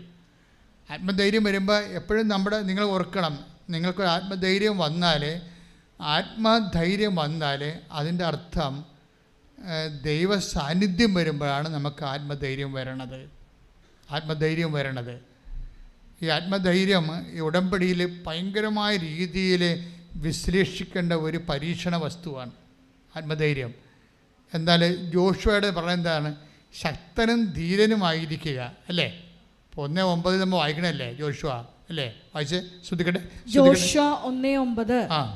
ശക്തനും ധീരനുമായിരിക്കണമെന്നും ശക്തനും ധീരനുമായിരിക്കുക ശക്തനും ധീരനുമായിരിക്കുക ഭയപ്പെടുകയോ പരിഭ്രമിക്കുകയോ ചെയ്യരുതെന്നും നിന്നോട് ഞാൻ കൽപ്പിച്ചിട്ടില്ലയോ നിന്റെ ദൈവമായ കർത്താവ് നീ പോകുന്നിടത്തെല്ലാം നിന്നോട് കൂടെ ഉണ്ടായിരിക്കും. ധൈര്യം വരണം എപ്പോഴാണ്? ദൈവം കൂടെ വരുമ്പോഴാണ്. ഇപ്പം അനിത ഉടമ്പടി എടുത്തു. അനിതയുടെ അവസ്ഥ നിങ്ങൾക്ക് അറിയാമല്ലോ. പക്ഷെ അനിത പറയണത് ഇവിടുന്ന് ഇറങ്ങിയപ്പോൾ തന്നെ എന്തോ ഒരു വല്ലാത്ത ധൈര്യം തോന്നാൻ തുടങ്ങി. എന്താ കാര്യം? നമ്മളവർക്ക് ധൈര്യം തോന്നാൻ തുടങ്ങി കഴിഞ്ഞാൽ ബിബ്ലിക്കലായിട്ട് പറഞ്ഞാൽ ദൈവത്തിൻ്റെ നീ പോകുന്നിടത്തെല്ലാം നിന്നോട് കൂടെ ഞാനുണ്ടായിരിക്കും. That's A promise. അതൊരു വാഗ്ദാനമാണ്. നീ പറഞ്ഞ ക്യാഷ് ആൻഡ് കൈൻഡ്. എനിക്കങ്ങനെ തോന്നിയിരിക്കണേ. നിങ്ങൾ ഈ സ്ഥാവര ജംഗമ വസ്തുക്കളെക്കുറിച്ച് അതിൻ്റെ വരവിനെയും പോക്കിനെയും കുറിച്ചാണ് കൂടുതൽ ഉടമ്പടിയിൽ കെട്ടുപിടഞ്ഞിരിക്കുന്നത്. പക്ഷേ എന്താ ഇതിൻ്റെ ഒറിജിനൽ ഗിഫ്റ്റ് എന്ന് പറയുന്നത്? പ്രസൻസാണ്, ദൈവത്തിൻ്റെ സാന്നിധ്യമാണ്. ഈ ദൈവത്തിൻ്റെ സാന്നിധ്യത്തിൻ്റെ ബാഹ്യമായ അടയാളങ്ങളെക്കുറിച്ചാണ് ഞാനിപ്പോൾ നിങ്ങളോട് സംസാരിക്കുന്നത്. എന്താണ്? നമുക്കൊരു ആന്തരികമായ ധൈര്യം തോന്നും. അതെന്താണ്? അത് ജോഷുവ 1:9 അനുസരിച്ചുകൊണ്ടാണ്. ജോഷുവ 1:9 അനുസരിച്ചുകൊണ്ടാണ് ആ ധൈര്യം തോന്നണത്. അപ്പം നിങ്ങൾക്കൊരു ധൈര്യം തോന്നി. ഇപ്പോൾ കഴിഞ്ഞ ദിവസങ്ങളിൽ അടൂരെന്ന് റോയി സുധ അങ്ങനെ ഒരു ദമ്പതികളുടെ നമ്മുടെ യൂട്യൂബിലുണ്ട് ആ സാക്ഷ്യം. ഞാൻ റോയിയുടെ സുധയുടെ സാക്ഷ്യങ്ങളെ അനലൈസ് ചെയ്ത് നോക്കിയായിരുന്നു. റോയിയുടെ ആ വിഷയം നോക്കണം. അവർ 6 കൊല്ലമായിട്ട് അവർക്ക് മക്കളില്ല. അപ്പം 6 കൊല്ലമായിട്ട് മക്കളില്ല എന്നുണ്ടെങ്കിൽ ഉടമ്പടിയുടെ പെർസ്പെക്റ്റീവിലാണ് അവർ വരണത്. പിന്നീട് അത് പരിധിയിലായി. 5 കൊല്ലം കഴിഞ്ഞാൽ ഉടമ്പടിയുടെ പരിധിയിലാവും. 5 കൊല്ലമായിട്ട് മക്കളില്ല എന്നുണ്ടെങ്കിൽ 5ാമത്തെ കൊല്ലം നിങ്ങൾ ഉടമ്പടിയുടെ പരിധിയിലാവും. കാര്യം സാധാരണ മെഡിക്കേഷൻ കൊണ്ട് സാധിക്കത്തില്ലെന്ന് മനസ്സിലാവും. പിന്നെ ലക്ഷങ്ങൾ ഇനി അത് നടക്കണമെങ്കിൽ തന്നെ പിന്നെ ലക്ഷങ്ങൾ ചിലവാകും. ഇപ്പം 5 കൊല്ലം കഴിഞ്ഞിട്ടും വൈദ്യശാസ്ത്രത്തിലൂടെ മക്കളെ കൊടുക്കുന്നുണ്ടല്ലോ. പക്ഷേ അതിൻ്റെ നിങ്ങൾ ചിലവ് ചോദിച്ചോ? അവരുടെ എന്ത് ചിലവായെന്ന് ചോദിച്ചാൽ ഒരു കൊച്ചിന് 10 കൊച്ചിൻ്റെ പൈസ ചിലവായിട്ടുണ്ട് അവർക്ക്. ബൈബിൾ കർത്താവ് കുഞ്ഞിനെ തരുമ്പോൾ ഈ ചിലവൊന്നും ഉണ്ടാകത്തില്ല. അതാണ് വ്യത്യാസം. അതാണ് വംശം പിറക്കും വാഗ്ദാന പ്രകാരം നമ്മൾ വ്യത്യാസം. അതാണ് ഇപ്പോൾ റോയി എന്താ പറയണത്? We have tried almost all the medical options എന്നാണ് പറഞ്ഞു. അയാൾ എബ്രോഡല്ലായിരുന്നു, ഇവിടെ ഇല്ലായിരുന്നു. ഭാര്യയും ഭർത്താവും വിദേശത്തായിരുന്നു. അപ്പോൾ വിദേശത്ത് 6 കൊല്ലം ജീവിച്ചിട്ട് ഓൾമോസ്റ്റ് ഓൾ അവർക്ക് അവിടെ ലഭ്യമായിട്ടുള്ള മക്കളെ ജനിപ്പിക്കാൻ ആവശ്യമായ എല്ലാവിധ നിലവിലുള്ള സാങ്കേതിക വിദ്യകളെല്ലാം അവർ പണം മുടക്കി നടന്ന് അവസാനം പരാജയപ്പെട്ടു. അവർ നാട്ടിലേക്ക് പോരുകയാണ്. മക്കളില്ലാതെ വിദേശത്ത് നിന്നിട്ട് എന്നാ കാണിക്കാനാണെന്ന് വെച്ചുകൊണ്ട് അവർ നാട്ടിലോട്ട് പോരുകയാണ്. നാട്ടിലോട്ട് പോയി 2 പേരും കൂടി അങ്ങനെ നിരാശപ്പെട്ട് മദ്രാസിൽ സെറ്റ് ചെയ്യാമെന്ന് വിചാരിച്ചു. അടൂരുകാരാണ്. മദ്രാസിൽ സെറ്റ് ചെയ്യാമെന്ന് വിചാരിച്ചു. ചെന്നൈയിൽ അവരങ്ങനെ 2 പേരും ജോലി കണ്ടുപിടിച്ചു. അവർ എക്സ്പെർട്ടുകളാണ്. ജോലി കണ്ടുപിടിച്ചു. ജോലി കണ്ടുപിടിച്ചപ്പോൾ പെട്ടെന്ന് ഈ റോയിയുടെ സങ്കടങ്ങളൊക്കെ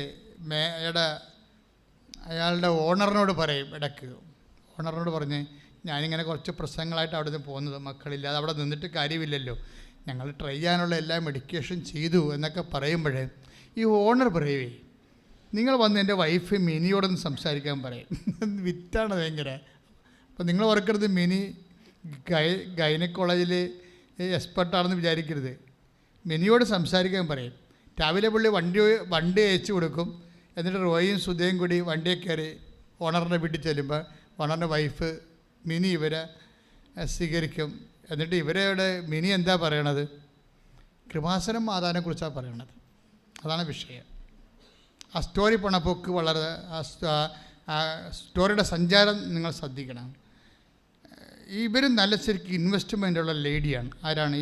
ഈ ഓണറിൻ്റെ വൈഫ്. അവർ ചെന്ന് ഇടയ്ക്കൊക്കെ സമയം കിട്ടുമ്പോഴൊക്കെ വന്ന് മാതാവിനെ കണ്ട് ലോക്യവും പറഞ്ഞ് കൂട്ടം കൂടി പ്രാർത്ഥിച്ചൊക്കെ പോണ ആളാണ്. അപ്പോൾ മാതാവിൻ്റെ എനിക്കവരാന്നും അറിയത്തില്ല. അവരിങ്ങനെ എന്തുമാത്രം അനോണിമസ് ആയിട്ടുള്ള മാതാവിൻ്റെ മക്കളുണ്ട്. അവർ അമ്മയുമായിട്ടുള്ള ട്രാഫിക്കാണ്. നമുക്കതിൻ്റെ അകത്ത് പങ്കൊന്നുമില്ല. ഇങ്ങനെ ഓരോരുത്തർ ഓരോ അനുഭവങ്ങൾ പറയുമ്പോഴാണ് ഇങ്ങനെയുള്ള അനോണിമസ് ആയിട്ടുള്ള അജ്ഞാത ശിശുക്കളുണ്ടല്ലോ എന്ന് ഓർക്കണം മാതാവിന് കുറേ. അവരങ്ങനെ കുറേ അവർ പല ആൾക്കാരും മാതാവിനെ മുഖത്തോട് നോക്കിയിട്ട് പോകും, ചിലർ എൻ്റെ വർത്താനം പറഞ്ഞിട്ട് പോകും, അങ്ങനെ കുറേ ആൾക്കാരുണ്ട്. അപ്പം മിനി പറഞ്ഞ് കുഴപ്പമില്ല, നിങ്ങളൊരു ഓൺലൈൻ ഉടമ്പടി എടുക്കാൻ പറഞ്ഞ്. കാര്യം ഭയങ്കര കോവിഡാണ്, ഇതെല്ലാം ബ്ലോക്കാണ്, ഇങ്ങോട്ട് വരാനൊന്നും പറ്റത്തില്ല. അപ്പം മിനി അവരോട് പറഞ്ഞ് നിങ്ങളൊരു ഓൺലൈൻ ഉടമ്പടി എടുക്കാൻ. ഞങ്ങൾ ഓൺലൈൻ ഉടമ്പടി സ്റ്റാർട്ട് ചെയ്ത കാലത്ത്, കോവിഡ് കാലത്ത് അമ്മ തന്നൊരു വരദാനമാണ് ഓൺലൈൻ ഉടമ്പടി. ഇപ്പോൾ അതുകൊണ്ട് രക്ഷപ്പെടാനൊക്കെ വിദേശ രാജ്യങ്ങളിലുള്ള ആൾക്കാരാണ്. ലൈറ്റൊക്കെ അതിൻ്റെ ബ്രേക്ക്ഫാസ്റ്റാണ് ആദ്യം തന്നത്. എന്ത് തൊട്ടാലും അമ്മ അതിൻ്റെ ആൻസർ ചെയ്യും. അതൊക്കെ എന്ന് വെച്ച് കഴിഞ്ഞാൽ ലക്ഷക്കണക്കിന് ജപമാല ഇതിൽ ഡെപ്പോസിറ്റ് ചെയ്തിരിക്കുകയല്ലേ, ഭയങ്കര ഡെപ്പോസിറ്റ് അതിന് ലൈറ്റൊക്കെ ക്യാൻഡലിനും അതുപോലെ. അതിപ്പോൾ ഞങ്ങൾ ഫോൺ എടുക്കുന്നത് കൂടിയില്ല, നിങ്ങൾ ചുമ്മാ അടിച്ചാൽ മതി, അമ്മയുടെ പേരിൽ ഒരു മധ്യസ്ഥം അടിച്ചാൽ അതിന് അമ്മ ആൻസർ ചെയ്യും. കാര്യം 2003 ജപമാലകളെല്ലാം എത്രയോ കോടിക്കണക്കിന് ജപമാലകളല്ലേ ഇതിൻ്റെ ആസ്തിയായിട്ട് നിരതദ്രവ്യമായിട്ട് വെച്ചിരിക്കണത്. അതുകൊണ്ടാണ് അത് പെട്ടെന്ന് വർക്ക് ചെയ്യണ കാരണം. അപ്പോൾ എന്നോട് പലരും ചോദിച്ചു, അച്ഛാ ഉടമ്പടി ചെയ്ത് 2015 തൊട്ട് 19 വരെ ഉടമ്പടി ചെയ്തിട്ടുള്ള അതിൻ്റെ അനുഭവം കിട്ടിയ ആൾക്കാർ ഓൺലൈൻ ചെയ്തിട്ട് അവർ മൈൻഡ് ചെയ്യില്ല. പലരും താഴെ കമൻറ്റ് ചെയ്ത്, ഓൺലൈൻ ഉടമ്പടി ഞങ്ങൾ ലോഞ്ച് ചെയ്തപ്പോൾ താഴെ കമൻറ്റ് ചെയ്ത്, ഇത് നമ്മുടെ യഥാർത്ഥ ഉടമ്പടിയാണോ, ഇത് യഥാർത്ഥ ഉടമ്പടി ഫലം ചെയ്യുമോ, ഇതെങ്ങനെ ഇത് വർക്ക് ചെയ്യണത് എന്നൊക്കെ ചോദിച്ചുകൊണ്ട് അവരോട് സംശയങ്ങൾ പറഞ്ഞു. പക്ഷേ അമ്മ ആ കാലത്ത് പട്ടിണിക്കാലത്ത് തന്ന ഒരു ഭക്ഷണമാണത് അല്ലേ. കോവിഡ് എല്ലാ ധ്യാനകേന്ദ്രങ്ങളും അടച്ചു കഴിഞ്ഞപ്പോഴേ നെക്കക്കളിയിലാഞ്ഞ കാലത്ത് അമ്മ തന്ന ഒരു സെർവിങ് ഫുഡാണ്. അമ്മ ഫുഡ് സെർവ് ചെയ്ത ഒരു അമ്മ ഭക്ഷണമാണത് ഓൺലൈൻ ഉടമ്പടിയെ. അപ്പോൾ ഇവർ ഓൺലൈൻ ഉടമ്പടി എടുക്കാൻ പറഞ്ഞു. അപ്പോൾ മിനിയുടെ ആ പറച്ചിൽ ഭയങ്കര ഗംഭീരമായതുകൊണ്ട് ഇതെന്താ സംഭവം, കമ്പ്യൂട്ടറെ ഇങ്ങനെ അടിച്ച് കയറ്റണമല്ലേ. അപ്പോൾ കമ്പ്യൂട്ടറെ അടിച്ച് കയറ്റുമ്പോൾ ഭാര്യ പ്രഗ്നൻ്റ് ആകുക, യുക്തിവാദിക്ക് വേണ്ടി അങ്ങനെ ചിന്തിക്കാം. അങ്ങനെ ചിന്തിച്ചാൽ അവർ തെറ്റ് പറയാൻ പറ്റത്തില്ല. കമ്പ്യൂട്ടറെ പേരടിച്ച് കയറ്റിയ ഉടനെ ഭാര്യ പ്രഗ്നൻ്റ് ആകുക. സയൻറ്റിഫിക്കായിട്ട് ചെയ്യാനുള്ള കാര്യങ്ങളെല്ലാം ഞങ്ങൾ 6 കൊല്ലം കാശ് മുടക്കി ചെയ്തിട്ടുണ്ട്. ഇനിയിപ്പോൾ അവസാനമായിട്ട് കമ്പ്യൂട്ടറെ അടിച്ച് കയറ്റിയെന്ന് പറഞ്ഞ് ഭാര്യ പ്രഗ്നൻ്റ് ആകുക എന്ന് വേണമെങ്കിൽ യുക്തിവാദിക്ക് ചോദിക്കാം. ഇത് യുക്തിയുടെ മേഖലയല്ല, ഇത് വിശ്വാസത്തിൻ്റെ ഒരു മേഖലയാണ്. അത് യുക്തിവാദിക്ക് ഒരിക്കലും 2 ജന്മം കഴിഞ്ഞാലും മനസ്സിലാകത്തില്ല. പക്ഷേ അവൾ 2 ആഴ്ചക്കുള്ളിൽ പ്രഗ്നൻ്റായി. Praise the Lord. അതാണ് സുധ ഉടനെ പ്രഗ്നൻ്റായി. അപ്പോഴേ അവർക്ക് എങ്ങനെയെങ്കിലും കയറ് പൊട്ടിച്ച് എന്ത് ലോക്ക്ഡൗൺ ആണെങ്കിലും ഇവിടെ വരണമെന്ന് തോന്നി. അങ്ങനെ ഇവർ വന്ന് അവർ തീർത്ഥാടനം ഉടമ്പടിക്കാൻ പറ്റത്തില്ല. അതായത് ഇവിടെ വന്ന് പുറത്തു നിന്ന് പ്രാർത്ഥിച്ചു പോകുന്ന ഒരു കാലം ഉണ്ടായിരുന്നു. അങ്ങനെ അകലെ നിന്നൊക്കെ ആൾക്കാർ 100-300 കിലോമീറ്റർ അകലെ നിന്ന് വരും. എന്തിനാ വന്നത്? ഇതിൻ്റെ വാതിക്കെ നോക്കി നിന്നിട്ട് പോകാൻ വന്നതാണ്. ഈ ഉടമ്പടിക്കാലത്ത്, ഈ കോവിഡ് കാലത്ത് മനുഷ്യൻ വിശ്വാസികൾ ജീവിച്ച ഒരു ജീവിതമാണ്. ഞാൻ എപ്പോൾ നോക്കിയാലും 10-50 പേര് അവിടെ നിൽക്കണ കാണാം. ഇങ്ങനെയുള്ള നിപ്പ് ഞാൻ കണ്ടിരിക്കുന്നത് കരയുന്ന മതിലിൻ്റെ അടുത്താണ് നിന്നത്. ഇസ്രയേലിൽ പോയപ്പോഴേ ജെറുസലേം ദേവാലയത്തിന് മതിൽ നിൽക്കുന്നുണ്ട് അവിടെ. ഇപ്പോഴും അവിടെ യഹൂദന്മാരെല്ലാം വെയിലത്ത് കൊച്ചും കുഞ്ഞും 2 വയസ്സ് തൊട്ട് 10-80 വയസ്സ് വരെയുള്ള ആൾക്കാർ കുടുംബസമേതം ഈ മതിലേൽ ഇങ്ങനെ നോക്കി നിന്നുകൊണ്ട് ആടി സങ്കീർത്തനം പ്രാർത്ഥിക്കുന്നത് ഞാൻ കണ്ടിട്ടുണ്ട്. അതുപോലെയാണ് ഈ കോവിഡ് കാലത്ത് ആൾക്കാർ ഇവിടെ നിന്ന് മണിക്കൂറോളം നിന്ന് പ്രാർത്ഥിച്ചത്. അവസാനം പോലീസ് വരുന്ന അവരെ തല്ലി ഓടിച്ച്, അങ്ങനെയൊക്കെ ചരിത്രം ഉണ്ടായിട്ടുണ്ട്. ഞാൻ അമ്മയോട് പറഞ്ഞു, അമ്മയെ പോലീസ് വന്ന് അമ്മയുടെ മക്കളെ തല്ലിയിട്ടുണ്ടെന്ന് പറഞ്ഞു. അത്രയും ഞാൻ പറഞ്ഞത്. ഞാൻ പോലീസിനെ വിളിച്ച് ചോദിക്കാനൊന്നും പോയില്ല.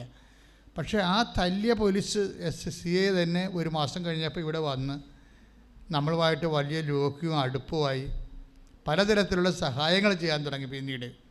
പിന്നീട് ഞങ്ങൾ, അതാണ് എൻ്റെ അത്. അപ്പം നിങ്ങളെപ്പോഴും ഈ വിഷയങ്ങളെ കൈകാര്യം ചെയ്യുമ്പോൾ മസിൽ ഉപയോഗിക്കാതിരിക്കാൻ money power, muscle power, Marian power. അപ്പം ഞങ്ങൾ മരിയൻ പവറാണ് ഉപയോഗിക്കണത്. ഇപ്പം എന്തെല്ലാം ട്രോളൊക്കെ ഉണ്ട്, ഞങ്ങൾ വല്ല തിരിച്ച് ട്രോൾ ചെയ്യുക, അല്ലെങ്കിൽ നീതീകരിക്കാൻ വരുക. ഒരു പരിപാടിയില്ല. ഇത് ഇപ്പോൾ ചില ട്രോളിൻ്റെ താഴെയൊക്കെ ആൾക്കാർ കമൻറ്റ് ചെയ്യണം, എന്താണ്, പട്ടി കുരച്ചുകൊണ്ടിരിക്കും, രഥം മുന്നോട്ട് പോയിക്കൊണ്ടിരിക്കുമെന്ന്. അതാണ്, പട്ടി കുരച്ചുകൊണ്ടിരിക്കും രഥം. അത് കൃപാസനം അനുഭവിച്ചിട്ടുള്ളവരാണ് തന്നെത്താൻ പറയണതാണ്, തന്നെത്താൻ അടിച്ചു കയറ്റണതാണ് അതിൻ്റെ അകത്ത്. പട്ടി കുരച്ചുകൊണ്ടിരിക്കും, രഥം മുന്നോട്ട് പോയിക്കൊണ്ടിരിക്കും. അത് കറക്റ്റാണ്. എനിക്ക് കേട്ടപ്പോൾ ചിരി വന്നു പോയി. കാര്യം വെച്ചാൽ നമ്മൾ ആ തിരിച്ച് ട്രോളാനൊന്നും പോകത്തില്ല. ഇത് അമ്മയുടെ ഒരു മിഷനാണ്. ഇത് വിജയത്തിലെത്തിക്കുന്നവരെ, നീതിയെ വിജയത്തിലെത്തിക്കുന്നവരെ ചതഞ്ഞ ഞാങ്കണ ഒടിക്കത്തില്ല, പുകഞ്ഞ തിരി കെടുത്ത്. ഇത് മുന്നോട്ട് തന്നെ അങ്ങോട്ട് പോയിക്കൊണ്ടിരിക്കുമോ. അതെന്താ സംഭവിച്ചു കഴിഞ്ഞാൽ ഈ ജനങ്ങളുടെയൊക്കെ ഒരു വൈബ് നോക്കിയേ. അവരവിടെ വന്നിട്ട് ഏത് കോവിഡ് ആണെങ്കിലും ശരി, പോലീസിൻ്റെ അടി കൊണ്ടായാലും അടഞ്ഞ കൃപാസനം വാതിനകത്തേക്ക് നോക്കി കണ്ണീരിട്ട് നിൽക്കുന്നൊരു മനുഷ്യൻ. അതാണ് ഇതിൻ്റെ ആസ്തി എന്ന് പറയണത്. സ്തുതിക്കട്ടെ. ഹല്ലേലൂയ, ഹല്ലേലൂയ, ഹല്ലേലൂയ, ഹല്ലേലൂയ, ഹല്ലേലൂയ, ഹല്ലേലൂയ. യേശുവേ ആരാധന, ഹല്ലേലൂയ, ഹല്ലേലൂയ. യേശുവേ, തകർച്ചയുടെ കാലഘട്ടങ്ങളില് നിന്റെ സന്നിധിയിൽ മാത്രം അഭയം പ്രാപിക്കാനുള്ള വലിയ കൃപ. Hallelujah, hallelujah. പ്രസവിച്ച് കഴിയുമ്പോൾ ആ കുഞ്ഞിന് ഒരു റെസ്പിറേറ്ററി വിഷയം ഉണ്ടാകും, ശ്വാസ തടസ്സങ്ങളൊക്കെ ഉണ്ടാകും. പിന്നെ ഒരു 3 മാസം കഴിയുമ്പോഴാണ് റെസ്പിറേറ്ററി പ്രോബ്ലംസ് ഉണ്ടാകുന്നത്. അതായത് നമ്മളുടെ ജീവിതത്തിലേക്കുണ്ട് മക്കളെ, നിങ്ങളെപ്പോഴും ജീവിതത്തിൻ്റെ സങ്കടങ്ങളെയൊക്കെ അപ്രോച്ച് ചെയ്യേണ്ടത് സഹനത്തിനും സങ്കടത്തിനും ഒരു സുവിശേഷ സമീപനമുണ്ട്. ഞാൻ പറഞ്ഞില്ലേ, മണി പവർ, മസിൽ പവർ, മരിയം പവർ. അതുപോലെ തന്നെ സമാന്തരമായിട്ടാണ് സഹനത്തിന്, അതുപോലെ തന്നെ ഒക്കെ എല്ലാം ഒരു സുവിശേഷത്തിൻ്റെ സമീപനമുണ്ട്. ഇവർ വളരെ എക്സ്ട്രാ ആയിട്ടുള്ള സഹനങ്ങളിലൂടെ തന്നെയാണ് പോണത്. വളരെ ആറ്റുനോറ്റ് സ്വപ്നം കണ്ട് പ്രസവിച്ച കുഞ്ഞിന് റെസ്പിറേറ്ററി പ്രോബ്ലമാണ്. അപ്പോൾ നിങ്ങൾക്കത് എന്തുമാത്രം മനസ്സിലാവുമെന്നറിയത്തില്ല. ഞാനതിൻ്റെ സത്യാവസ്ഥ പറയാം. അത് ടൈം ഓഫ് ഡിപ്പോസിറ്റ് നമ്മൾ ടൈം ഓഫ് ഡിപ്പോസിറ്റാണത്. എന്ന് വെച്ചാൽ നമ്മൾ പ്രാർത്ഥനകൾ ദൈവത്തിൻ്റെ ഇപ്പം നിങ്ങൾക്കൊരു സഹനത്തിൻ്റെ സമയമാണെന്ന് വിചാരിച്ചോ. അപ്പോൾ അച്ഛനോട് പറയുമ്പോൾ എന്നോട് നിങ്ങൾ പറഞ്ഞാൽ ഞാൻ ഉടനെ നിങ്ങളോട് പറയത്തില്ല. കാരണം നിങ്ങൾ എന്തുമാത്രം ഞാൻ പറയണത് ഉൾക്കൊള്ളാൻ പറ്റുന്ന മാനസികാവസ്ഥയിലാണെന്ന് അറിയാത്തതുകൊണ്ട് ഞാൻ പലരോടും സൈലൻസാണ് കീപ്പ് ചെയ്യണത്. ഞാനൊരു ബ്ലെസ് ചെയ്ത് ശക്തിപ്പെടുത്തി വിടും, പക്ഷേ ഒന്നും മിണ്ടത്തില്ല. കാര്യം കാലാന്തരത്തിൽ അവർ തന്നെ, കർത്താവ് തന്നെ അവരെ തർജ്ജമ ചെയ്ത് കറക്റ്റ് ചെയ്ത് കൊണ്ടുവരണം. കാര്യം ഞാൻ എന്തെങ്കിലും പറഞ്ഞ് ഫുൾ സ്റ്റോപ്പ് ഇട്ട് കഴിഞ്ഞാൽ പിന്നെ നിങ്ങൾ അതാ വഴിക്കായിരിക്കും പിന്നെ നിങ്ങൾ ചിന്തിക്കുകയും ഭാരപ്പെടുകയും ചെയ്യുന്നത്. അതുകൊണ്ട് ഞാൻ ഈശോയ്ക്ക് ചില സമയത്ത് ചിലരെ ഏൽപ്പിച്ചു കൊടുക്കും. കാലാന്തരത്തിൽ അവർ കറക്റ്റ് ചെയ്ത് വരും. ഇപ്പോൾ എന്താ ഈ കുഞ്ഞിന് എന്താ പ്രശ്നം? റെസ്പിറേറ്ററി പ്രോബ്ലമാണ്. ഇപ്പോൾ ഡോക്ടർ വെൻറ്റിലേറ്ററായി ഇപ്പോൾ കൊച്ചു വെൻറ്റിലേറ്ററായെന്ന് എന്നോട് ഞാൻ അറിഞ്ഞാൽ ഞാൻ എന്തായിരിക്കും എൻ്റെ മനസ്സിൽ വിചാരിക്കാൻ പോണത്? ഭാര്യയ്ക്ക് നിന്നും ഭർത്താവിൽ നിന്നും കർത്താവ് പ്രാർത്ഥന സ്വീകരിക്കാൻ തുടങ്ങിയെന്ന്. കാര്യം നമ്മൾ ഈ മക്കൾക്ക് വേണ്ടിയുള്ള പ്രാർത്ഥന എന്ന് പറഞ്ഞു കഴിഞ്ഞാൽ ഇടിമിന്നൽ പ്രാർത്ഥനയായിരിക്കും മുഴുവനും, അല്ലേ? അതിനകത്ത് വെള്ളം ചേർക്കാത്ത പാല് പോലുള്ള പ്രാർത്ഥനയാണ്. നാട്ടുകാർക്ക് വേണ്ടി പ്രാർത്ഥിക്കുമ്പോഴല്ലേ നിങ്ങൾ പ്രാർത്ഥനയെ വെള്ളം ചേർക്കണത്. ഉറങ്ങിയൊക്കെ പ്രാർത്ഥിക്കും, അല്ലേ? പക്ഷെ മക്കൾക്ക് വേണ്ടിയാണ് പ്രാർത്ഥിക്കണമെങ്കിൽ ഇതുണ്ടല്ല, തനി തങ്കമായിരിക്കും അത്. അപ്പം അവിടേക്ക് ഒന്ന് കറയില്ലാത്ത പ്രയർ സ്വീകരിച്ചുകൊണ്ടിരിക്കുകയാണ്. അപ്പം നിങ്ങളുടെയൊക്കെ ഈ സഹന സാഹചര്യങ്ങളിൽ എപ്പോഴും ഓർക്കുക, നിങ്ങൾ അപ്പോൾ പ്രാർത്ഥിക്കുന്നത് അതിജീവന പ്രാർത്ഥനയാണ്, നിലനിൽപ്പിന് വേണ്ടിയുള്ള പ്രാർത്ഥനയാണ്. അത് സത്യസന്ധമായ കറക്റ്റ് പ്രാർത്ഥനയായിരിക്കും. അപ്പോൾ മാത്രമേ കറക്റ്റ് അതിജീവന കാലത്ത് മാത്രമേ കറക്റ്റ് പ്രാർത്ഥന വരത്തുള്ളൂ. ബാക്കി നിങ്ങൾ ഒരു 80 കൊല്ലമൊക്കെ ഈ ഭൂമി ജീവിക്കുമായിരിക്കും. പക്ഷേ പകുതി മുക്കാലും വെള്ളത്തേക്കാൾ കൂടുതൽ പാലിനേക്കാൾ കൂടുതൽ വെള്ളമായിരിക്കും പ്രാർത്ഥനയുടെ മുഴുവനും. അങ്ങനെയൊക്കെ വരാം. പക്ഷേ കറക്റ്റ് പ്രാർത്ഥന വരണത് അതിജീവന കാലത്താണ്. അപ്പോൾ അതിജീവന കാലത്ത് ഒരു സ്വർഗസ്ഥനായ പിതാവാണ് ചെല്ലണമെന്നുണ്ടെങ്കിൽ ഓർക്കുക, അത് 916 ആയിരിക്കും മിക്കവാറും പ്രാർത്ഥനയിൽ. ഇവിടേക്കൊന്ന് പ്രാർത്ഥന സ്വീകരിക്കുകയാണ്, കൊച്ചു ഡെസ്പറേറ്റീവാണ്. അപ്പോൾ ഡോക്ടറോട് പറഞ്ഞപ്പോൾ ഡോക്ടർ ഇവരോട് പറയും, പിന്നെ ഈ വെന്റിലേറ്ററിൽ നിന്ന് ഉടനെ ഒന്നും കൊണ്ടുപോകാമെന്ന് വിചാരിക്കരുത് കേട്ടാന്ന് പറയും. ഈ കുഞ്ഞിനെ കൊണ്ടുപോയിട്ട് തള്ളക്ക് പാല് കൊടുക്കാനുള്ള കൊതി കൊണ്ടിരിക്കുകയാണ്. എത്ര 6 കൊല്ലമായിട്ട് കിട്ടിയ കുഞ്ഞാണ്. അങ്ങനെ കൊണ്ടുപോകാനൊന്നും പറ്റത്തില്ല. അതൊക്കെ അവളാണെങ്കിൽ ഒരു ശവം പോലെയായി. അപ്പം ആ മനുഷ്യൻ എന്നിട്ട് ഈ കോവിഡ് കാലത്ത് ഇവിടെ വരും. ഭാര്യയെ ആശുപത്രി കിടത്തിയിട്ട് വണ്ടി ഓടിച്ച് ഇവിടെ വരും. ചേട്ടൻ്റെ മോളുമായിട്ട് ഇവിടെ വരും. ഇവിടെ വന്ന് മാതാവിൻ്റെ മുമ്പിൽ നിൽക്കും. അപ്പോഴന്ന് 9 മണിക്കാണ് തുറക്കണത്. കോവിഡ് കാലമല്ലേ. സ്റ്റാഫ് 9 മണിക്ക് വരുമ്പോൾ സ്റ്റാഫിനെ കയറ്റാൻ വേണ്ടി തുറക്കും. എന്നിട്ട് അപ്പോൾ അതിനെ ക്ലോസ് ചെയ്യും. അപ്പോൾ 9 മണിക്കാണ് തുറക്കുന്നത്. ഇയാൾ മനുഷ്യൻ വന്നിരിക്കുന്നത് 7 മണിക്കാണ് രാവിലെ. 7 മണി തൊട്ട് 9 മണി വരെ തുറക്കാൻ വേണ്ടി ഇതിൻ്റെ വാതിൽക്ക് നിൽക്കും. അപ്പോൾ ഇയാളുടെ അവസ്ഥ കാണുമ്പോൾ വാച്ച്മാന് തോന്നും. വാച്ച്മാൻ ഇയാളോട് പറയും, ഇവിടെയൊക്കെ അനുവാദം ഇല്ലെങ്കിൽ കുളിക്ക് കൊടുത്തില്ലെങ്കിൽ പുള്ളി പറയും 15 മിനിറ്റ് തരാം, 15 മിനിറ്റ് കയറി മാതാവിനോട് പറഞ്ഞിട്ട് പെട്ടെന്ന് ഇറങ്ങണം. ഒരു 15 മിനിറ്റ് ഒരു ഉടമ്പടി എടുക്കാതെ മാതാവിനെ കാണാൻ വേണ്ടി വന്ന ആൾക്കാരുടെ ചരിത്രം പറയുകയാണ്. ആ 9:15 തുറന്ന് 9:15 വരെ തുറന്നിട്ട് 15 മിനിറ്റിനുള്ളിൽ പുള്ളിക്കാരൻ കയറി അകത്ത് വന്ന്, ഇപ്പോൾ അന്ന് ഈ അകത്ത് ആരും കയറത്തില്ലേ, അത് കാരണം അകത്ത് വന്ന് മാതാവിനെ കണ്ട് എൻ്റെ കുഞ്ഞിൻ്റെ വൈഫിൻ്റെയും കാര്യം പറഞ്ഞിട്ട് നേരെ തിരിച്ചു പോകും. തിരിച്ചു പോയി അവർ ചേർത്തലെത്തിയപ്പോൾ തന്നെ ഫോൺ വന്ന്, എന്താണ്, ഡോക്ടർ പറഞ്ഞ് കുഞ്ഞിനെ റെസ്പിറേറ്ററി സിംറ്റംസ് മാറിയിട്ടുണ്ട്, കുഞ്ഞിനെ വെന്റിലേറ്ററിൽ നിന്ന് റിലീസ് ചെയ്യാമെന്ന് പറഞ്ഞു. അപ്പം ഇയാൾ ഇവിടെ ഇരുന്ന് വിറക്കാൻ തുടങ്ങുന്നതിൻ്റെ അകത്ത് കാര്യത്തിൽ അയാൾക്കറിയത്തില്ല ഇത്രയും സ്പീഡാണ് കാര്യമെന്ന് അറിയത്തില്ലല്ലോ. അയാൾ ഡോക്ടർ പറഞ്ഞ് കേട്ടിട്ടല്ലേ പോന്നിരിക്കണത്. ഇപ്പോഴെങ്കിലും ഈ മാസത്തിലെങ്കിലും കുഞ്ഞിനെ പുറത്തെടുക്കാൻ പറ്റുകയില്ല. പക്ഷെ പെട്ടെന്ന് ഇവിടെ നിന്ന് തിരിഞ്ഞ് ചേർത്തല വരെ ചെന്നതേ ഉള്ളൂ, അപ്പോൾ തന്നെ ഫോൺ വന്നില്ലേ. അപ്പോൾ ഇയാൾ ദൈവസാന്നിധ്യം അനുഭവിച്ചിട്ടേ ഇയാൾ പറയണ്ടേ, ഞാൻ ഇരുന്ന് കാറിലിരുന്ന് വിറക്കിയിരുന്ന് പറഞ്ഞു. എന്നിട്ട് പിന്നെ പുള്ളി ഈസിയായിട്ടൊരു കാര്യം പറയും. അതാണ് ഞാൻ നിങ്ങളുടെ മുമ്പിൽ കൊണ്ടുവരാൻ ഉദ്ദേശിക്കുന്നത്. ഇത്രയും വലിയ ദൈവാനുഭവം കിട്ടിയൊരു മനുഷ്യൻ പിന്നീട് അടുത്ത ശ്വാസത്തിൽ ഈസിയായിട്ടൊരു കാര്യം പറയും. എന്താണ്? പിന്നീട് ഞങ്ങളുടെ മകന് കുഞ്ഞുമാലാഖിയായി ഈശോൻ്റെ അടുത്തേക്ക് പോയെന്ന് പറയും. ഞാൻ വാ പൊളിച്ചു. ഇത്രയും എന്നൊക്കെ പിന്നീട് ഒരു 3 മാസം കഴിഞ്ഞപ്പോൾ ഞങ്ങളുടെ മകൻ ഒരു കുഞ്ഞുമാലാഖിയായി ഈശോൻ്റെ അടുത്തേക്ക് പോയി. അത് പറയുമ്പോൾ അവന് അസുഖമായിരുന്നുവെന്ന് പറയുമ്പോൾ ഉണ്ടാകുന്ന വികാര ജ്വലനമൊന്നും അതിനില്ല. അത് സ്വാഭാവികമായി സംഭവിക്കേണ്ട ഒരു കാര്യമായിട്ട് ഈ മനുഷ്യനെ അവതരിപ്പിക്കുന്നതിൻ്റെ കാരണം എന്താണ്? മഹാസങ്കടങ്ങളിലെ ഈ മനുഷ്യന് കിട്ടിയ ആന്തരിക അഭിഷേകം. അപ്പോൾ നമ്മൾ അനിത താമരാക്ഷനെ എന്താ പറഞ്ഞു നിർത്തിയത്? അനിത താമരാക്ഷൻ ഇതേ ഒരു മെൻ്റൽ സ്റ്റേറ്റാണ്. എന്താണ്? അവൾ കുടുംബത്തോടെ ആത്മഹത്യ ചെയ്യുന്നതിന് തീരുമാനിച്ച് സെക്കൻഡുകൾക്കുള്ളിൽ അവൾക്ക് അമ്മ ഒരു ലിങ്ക് കൊടുത്തതാണ് അല്ലേ? കൃപാസനത്തിൽ വരാൻ വേണ്ടി നമ്മൾ മുങ്ങിച്ചാകാൻ പോകുന്നൊരു കയറിട്ട് കൊടുക്കുകയല്ലേ, അതുപോലെ ആ കയറെ പിടിച്ചാണ് ഇവിടെ എത്തിയിരിക്കുന്നത്. ഉടമ്പടി എടുത്തു കഴിഞ്ഞപ്പോൾ അവളെന്താ പറയണത്? എനിക്ക് വല്ലാത്തൊരു ധൈര്യം തോന്നിയെന്ന്. ആരാണ്? അതാണ് ഈ ഉടമ്പടിയുടെ പ്രത്യേകത എന്ന് വെച്ചാൽ ഇപ്പോൾ അടൂരത്തെ റോയി എന്താ പറയണത്? അവൻ 3 മാസം കഴിഞ്ഞപ്പോൾ ഒരു കുഞ്ഞു മാലാഖിയായി ഈശോൻ്റെ അടുത്തേക്ക് പോയി. അത് ലാഘവത്തോടെ അവൻ്റെ ജീവൻ നിലനിർത്താൻ വേണ്ടി എന്ത് കണ്ണീരിട്ട് പ്രാർത്ഥിച്ച മനുഷ്യനാണല്ലേ.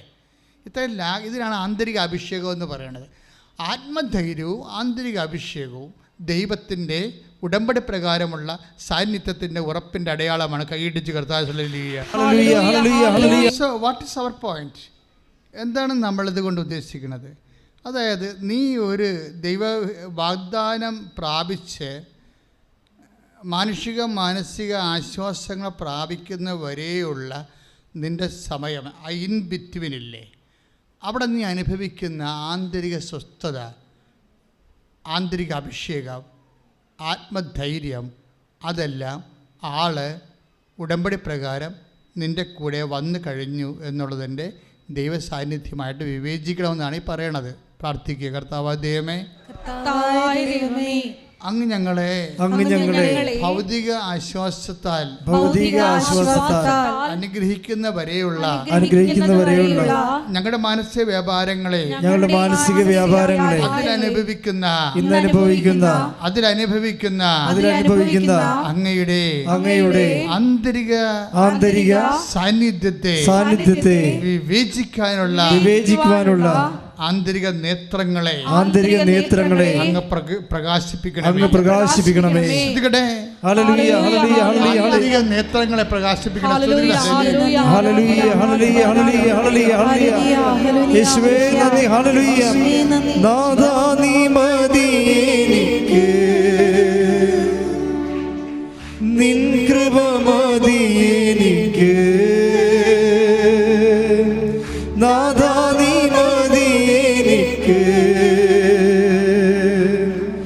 നിൻ കൃപ മതി എനിക്ക് ഈ മരുയാത്രയതിൽ തിരുകൃപ മതി എനിക്ക് ഈ മരുയാത്രയതിൽ തിരുകൃപ മതി എനിക്ക്. പരിശുദ്ധ പരമദിവ്യകാരുണ്യത്തിന് എന്നേരവും ആരാധനയും സ്തുതിയും പുകഴ്ചയും ഉണ്ടായിരിക്കട്ടെ. എഫേസ്യൻസ് 1:18. എഫേസ്യൻസ് 1:18. ഏത് തരത്തിലുള്ള പ്രത്യാശയിലേക്കാണ് ഏത് തരത്തിലുള്ള പ്രത്യാശയിലേക്കാണ് അവിടുന്ന് നിങ്ങളെ വിളിച്ചിരിക്കുന്നതെന്ന് അറിയാനും അവിടുന്ന് നിങ്ങളെ വിളിച്ചിരിക്കുന്നതെന്ന് അറിയുവാനും വിശുദ്ധർക്ക് അവകാശമായി അവിടുന്ന് വാഗ്ദാനം ചെയ്തിരിക്കുന്ന മഹത്വത്തിന്റെ സമൃദ്ധി മനസ്സിലാക്കാനും നിങ്ങളുടെ ആന്തരിക നേത്രങ്ങളെ അവിടുന്ന് പ്രകാശിപ്പിക്കട്ടെ. അതായത് വിശുദ്ധർക്ക് ആന്തരിക നേത്രങ്ങൾ പ്രകാശിപ്പിക്കേണ്ടത് ഉടമ്പടിയുടെ ഒരു ആത്മീയ അനിവാര്യതയാണ്. ഉടമ്പടി എടുക്കുന്ന ആൾക്കാർ ഈ വാഗ്ദാനം പ്രാപിക്കാൻ, അതായത് നമുക്ക് വേണ്ടി ഒരുക്കിയിരിക്കുന്ന മഹത്വത്തിൻ്റെ വാഗ്ദാനങ്ങളെ പ്രാപിക്കാൻ നമുക്ക് അത് അറിയാനുള്ള വിവേചനം വേണം. അത് ഭയങ്കര ഒരു മസ്റ്റാണ്. ശരിക്കും ഉടമ്പടി പുതുക്കുന്നവർ പ്രത്യേകം ശ്രദ്ധിക്കണം.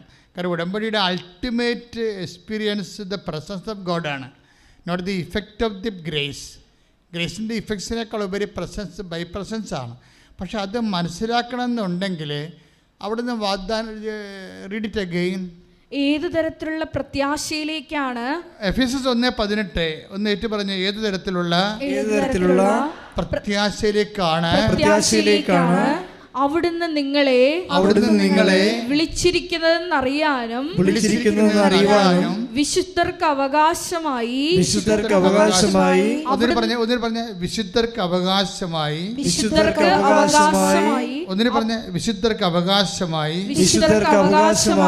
വിശുദ്ധർ എന്ന് പറഞ്ഞാൽ ആരാണെന്ന് അറിയാവോ? ചാവറക്കുരിയാക്കമ്മയും യുപ്രസ്യാമ്മയും മാത്രമല്ല, വിശ്വാസികളെ മുഴുവനും വിശുദ്ധരെന്നാണ് ബൈബിൾ പറയണത്. വിശുദ്ധർക്ക് അവകാശം എന്ന് പറയുമ്പോൾ വിശ്വാസികൾക്ക് അവകാശം എന്നാണ് പറഞ്ഞ്, വിശ്വാസികൾക്ക് അവകാശമായി അവിടുന്ന് വാഗ്ദാനം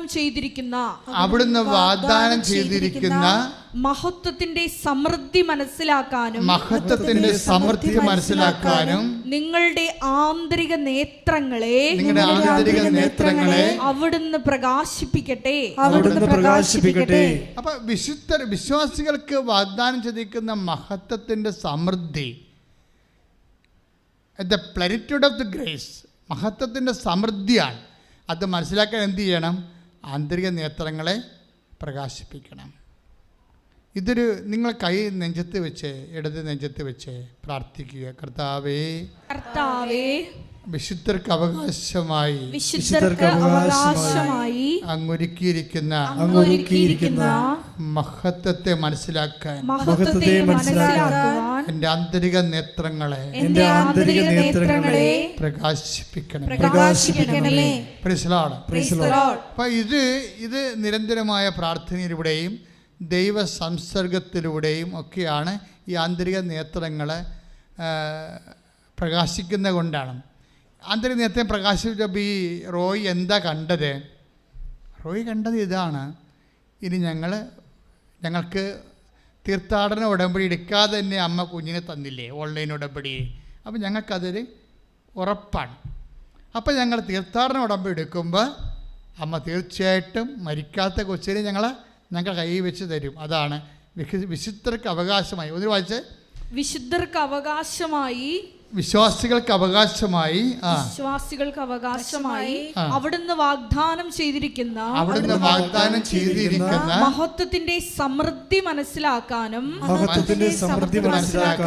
നിങ്ങളുടെ ആന്തരിക നേത്രങ്ങളെ അവിടുന്ന് പ്രകാശിപ്പിക്കട്ടെ. അപ്പൊ ഈ റോയ് അത് പറയുന്നുണ്ട്. കാര്യം നിനക്ക് അയാൾ പറയണത് എന്താണ്? ഒരു വ്യത്യാസമില്ല, സന്തോഷത്തോടെ പറയുകയാണ്.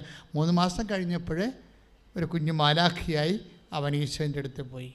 അപ്പം ഞാൻ ചിന്തിച്ചു, ഓൺലൈൻ ഉടമ്പടി എടുത്തപ്പോൾ തന്നെ ദൈവം ഞങ്ങൾക്കൊരു കുഞ്ഞിനെ തന്നില്ലേ, അപ്പം അങ്ങനെ തീർത്ഥാടന ഉടമ്പടി എടുത്തു കഴിഞ്ഞാൽ തീർച്ചയായിട്ടും ഞങ്ങൾക്ക് മരിക്കാത്ത കുഞ്ഞിനെ ദൈവം തരും. അതെന്താണ്?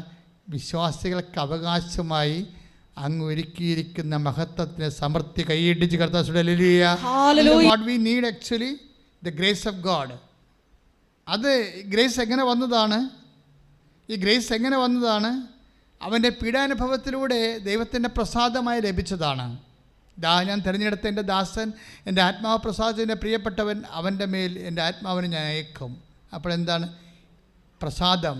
അപ്പൻ്റെ പ്രസാദം എങ്ങനെ വന്നതാണ്? ഈ ദാസൻ മരണത്തോളം തന്നെ താഴ്ത്തിയപ്പോഴുണ്ടായ അപ്പൻ്റെ പ്രസാദമാണ് the power of God, so called grace. കൈയിടിച്ച് കർത്താൻ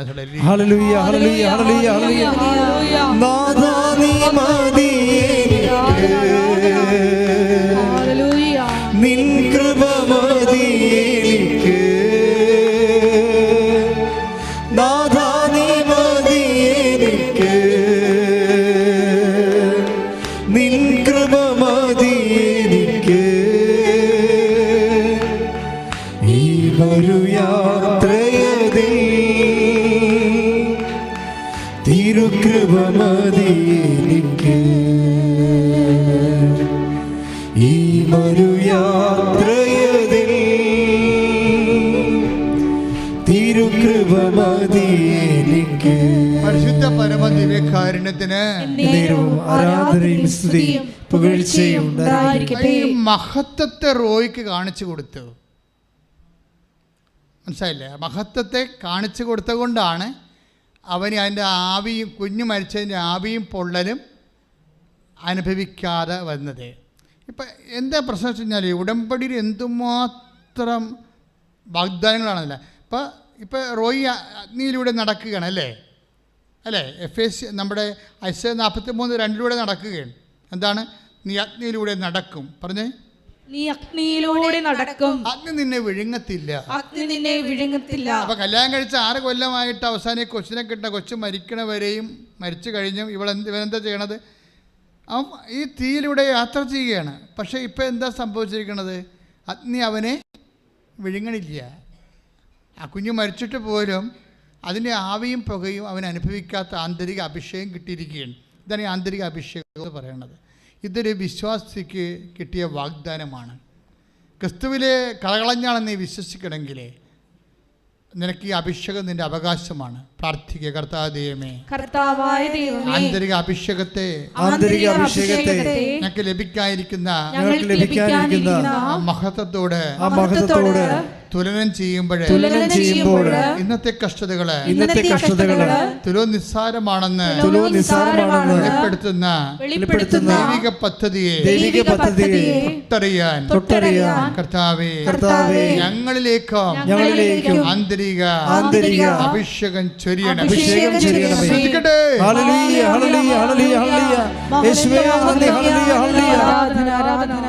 റോമ 8:18 നമുക്ക് വെളിപ്പെടാനിരിക്കുന്ന മഹത്വത്തോട് തുലനം ചെയ്യുമ്പോൾ, നമുക്ക് വെളിപ്പെടാനിരിക്കുന്ന മഹത്വത്തോട് തുലനം ചെയ്യുമ്പോൾ ഇന്നത്തെ കഷ്ടതകൾ നിസ്സാരമാണെന്ന് ഞാൻ കരുതുന്നു.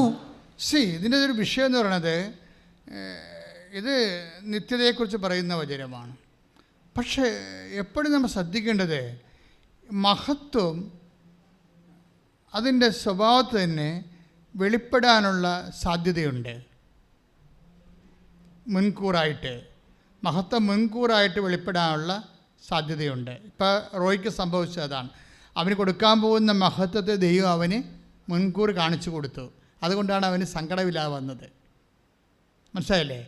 അപ്പോൾ അത് ആണ് നമ്മൾ റോയുടെ ആന്തരിക നേത്രങ്ങളെ കർത്താവ്, അത് എഫെസ്യസ് 1:18. എന്താ എഫെസ്യസ് 1:18 ഈ എഫെസ്യസ് 1:18 റോമ 8:18 കണക്ട് ചെയ്യേണ്ടതാണ്. എഫെസ്യസ് 1:18 എന്താണ്? നമുക്ക് എഫെസ്യസ് 1:18 വായിച്ചോളൂ. ഏത് തരത്തിലുള്ള പ്രത്യാശയിലേക്കാണ് പ്രത്യാശയിലേക്കാണ് അവിടുന്ന് നിങ്ങളെ വിളിച്ചിരിക്കുന്നതെന്നറിയാനും വിശുദ്ധർക്ക് അവകാശമായി അവിടുന്ന് വാഗ്ദാനം ചെയ്തിരിക്കുന്ന മഹത്വത്തിന്റെ സമൃദ്ധി മനസ്സിലാക്കാനും നിങ്ങളുടെ ആന്തരിക നേത്രങ്ങളെ അവിടുന്ന് പ്രകാശിപ്പിക്കട്ടെ. അപ്പോൾ എന്താ പ്രശ്നത്തെ വാഗ്ദാനങ്ങളിൽ ഒന്നാണ് മഹത്വം. അത് വിശുദ്ധർക്ക് വാഗ്ദാനം ചെയ്തിരിക്കുന്ന മഹത്വം എന്ന് പറഞ്ഞില്ലേ. അപ്പോൾ വാഗ്ദാനങ്ങൾ ഒന്ന് മഹത്വമായിട്ട് വരും. ഈ മഹത്വം പലതരത്തിലും ഈ ബ്ലെസ്സിങ്സിലൂടെ നമുക്ക് മഹത്വം ഉണ്ടാവും, ദൈവമഹത്വം വെളിവാകും. ഈ ബൈബിളിൻ്റെ ഒരു രീതി എന്ന് പറയണത് അടയാളങ്ങളെല്ലാം മഹത്വമാണ് പ്രകാശിപ്പിക്കുന്നത്. നമ്മളിങ്ങനെ പറഞ്ഞില്ലേ, കുട്ടികളുണ്ടായി, അല്ലെ ജോലി കിട്ടി, അല്ലേ, അതുപോലെ തന്നെ സ്ഥലം വിറ്റു, അല്ലെ, ഇങ്ങനെയുള്ള എല്ലാ അടയാളങ്ങളെയും മരിയം പെർസ്പെക്റ്റീവിൽ ഈ അടയാളങ്ങൾ കാണിച്ചുകൊണ്ട് ദൈവത്തിനെ മഹത്വം വെളിവാക്കുന്നതിൻ്റെ മാധ്യസ്ഥം മറിയത്തിൻ്റെതാണ്. അതുകൊണ്ടാണ് കാനായിലെ കല്യാണം കഴിയുമ്പോൾ യേശു ക്രിസ്തു അത് അവസാനിക്കുന്നത് എങ്ങനെയാണ്? ക്രിസ്തു തൻ്റെ മഹത്വത്തിൻ്റെ ആദ്യത്തെ അടയാളം കാണിച്ചത് കാനായിൽ വെച്ചാണെന്ന് പറയാൻ കാരണം അതാണ്. മഹത്വവും അടയാളവും തമ്മിൽ അടയാളമുണ്ട്, അത് ദൈവമഹത്വമാണ് ഉള്ളത്. നമുക്ക് കിട്ടുന്ന അത്ഭുതങ്ങളെല്ലാം ദൈവമഹത്വത്തിൻ്റെ അടയാളമാണ്. റീഡ് ഇറ്റ്, ശ്രുതികട. ഹല്ലേലൂയ. യോഹന്നാൻ 2:11. യോഹന്നാൻ 2:11 വായിച്ചോളൂ. യേശു തന്റെ മഹത്വം വെളിപ്പെടുത്തുന്നതിന് എന്ന് പറഞ്ഞാൽ യേശു തന്റെ മഹത്വം വെളിപ്പെടുത്തുന്നതിന് പ്രവർത്തിച്ച അടയാളങ്ങളുടെ ആരംഭമാണ് ഗലീലയിലെ കാനായിൽ ചെയ്ത അത്ഭുതം. കണ്ട. അപ്പൊ യോഹന്നാൻ 2:11 എന്താ പറയണത്? യേശു തൻ്റെ മഹത്വം വെളിവാക്കാൻ പ്രവർത്തിച്ച അടയാളങ്ങളുടെ ആരംഭം. അടയാളങ്ങൾ ഇപ്പോഴും അവസാനിച്ചിട്ടില്ലല്ലോ, അല്ലേ? ഇപ്പോഴും അടയാളങ്ങൾ ഇപ്പോഴുവരെ നടന്നുകൊണ്ടിരിക്കുന്ന മുഴുവൻ അടയാളങ്ങൾ തുടങ്ങിയത് എവിടെയാണ്? അമ്മയുടെ മധ്യസ്ഥത്തിലാണ്. കൈയടിച്ച് കർത്താവിനെ സ്തുതിക്കുക.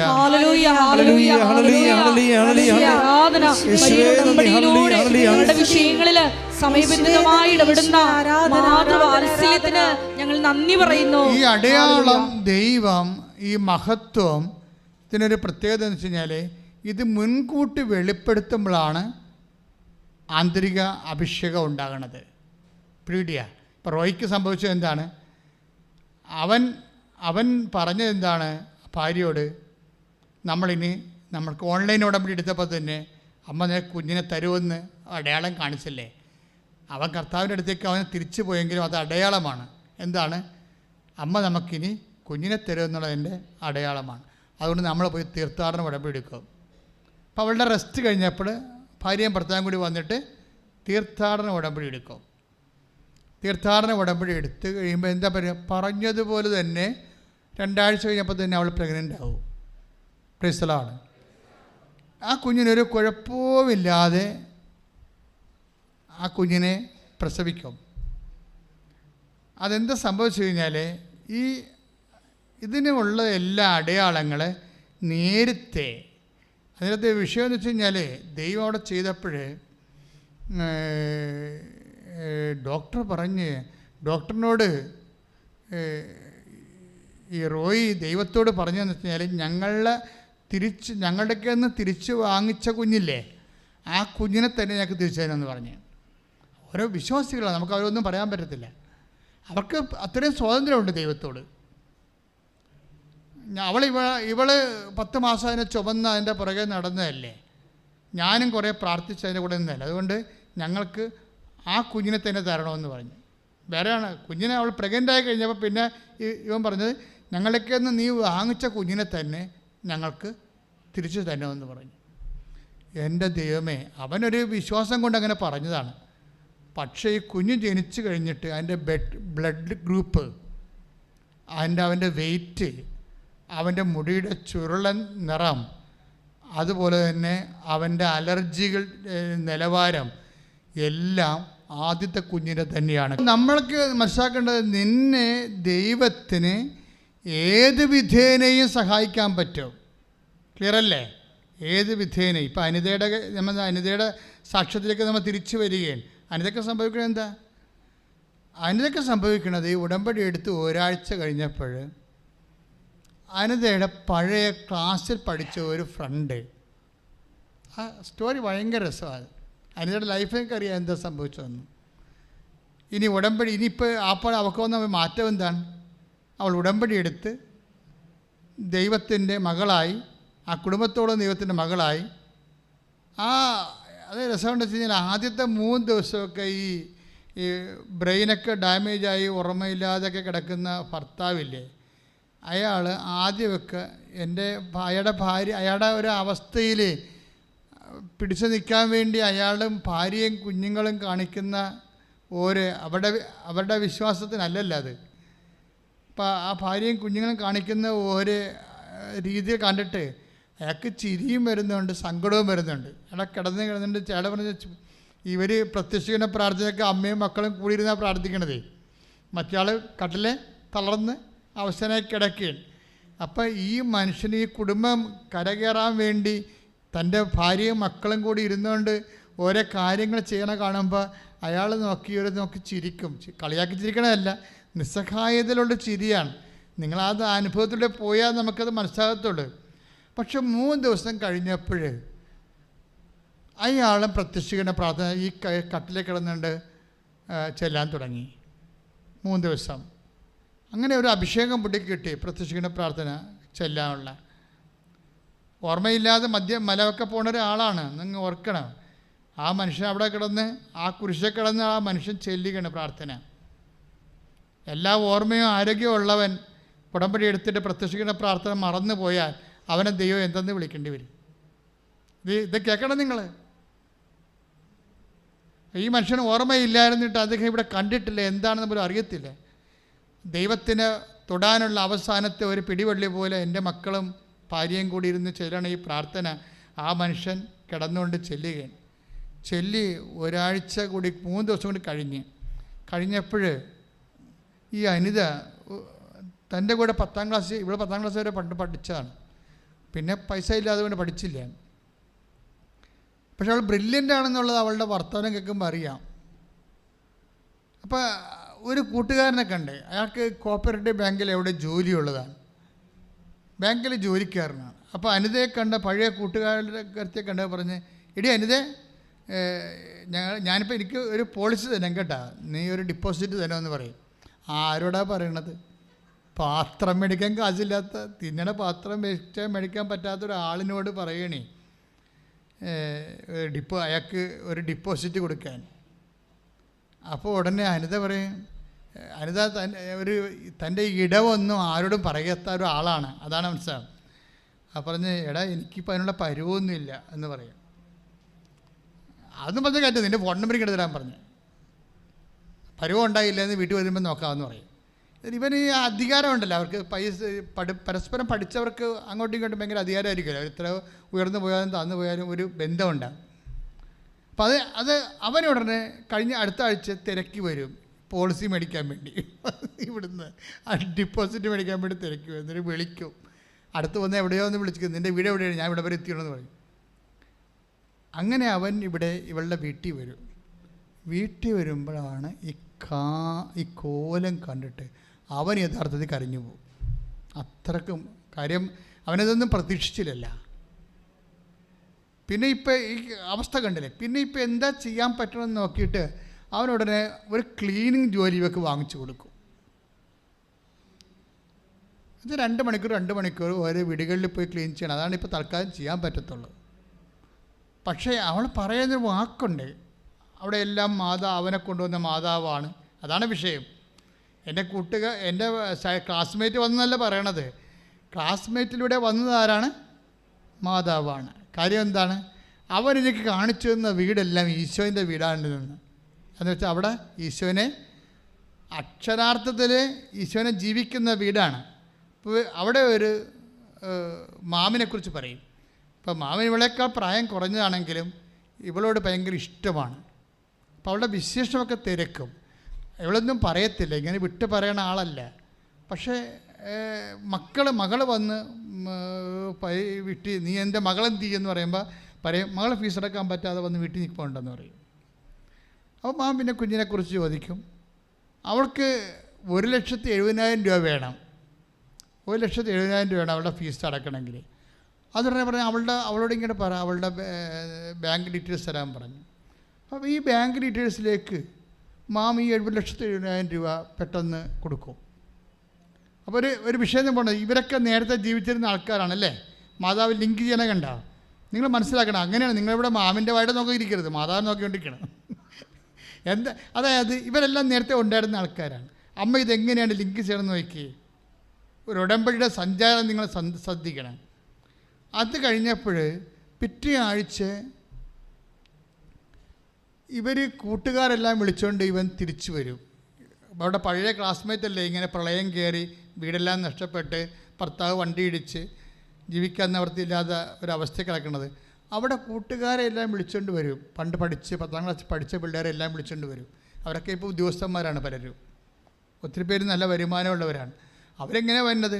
അവരിവളുടെ വീട് 3 മുറിയും വാരവും സിറ്റൗട്ടും എല്ലാം ഉള്ളൊരു മുറിയുടെ സ്കെച്ച് എൻജിനീയറിനെ കൊണ്ട് വരപ്പിച്ചുകൊണ്ട് വരികയാണ്. പറഞ്ഞത് ഇതാണ് നിൻ്റെ വീടെന്ന് പറയും. ഒരാഴ്ച കഴിഞ്ഞപ്പോൾ തറക്കല്ലിട്ട് കൊടുത്തിട്ട് വീട് പകുതി മുക്കാലും കഴിഞ്ഞിപ്പോൾ പെട്ടെന്ന്.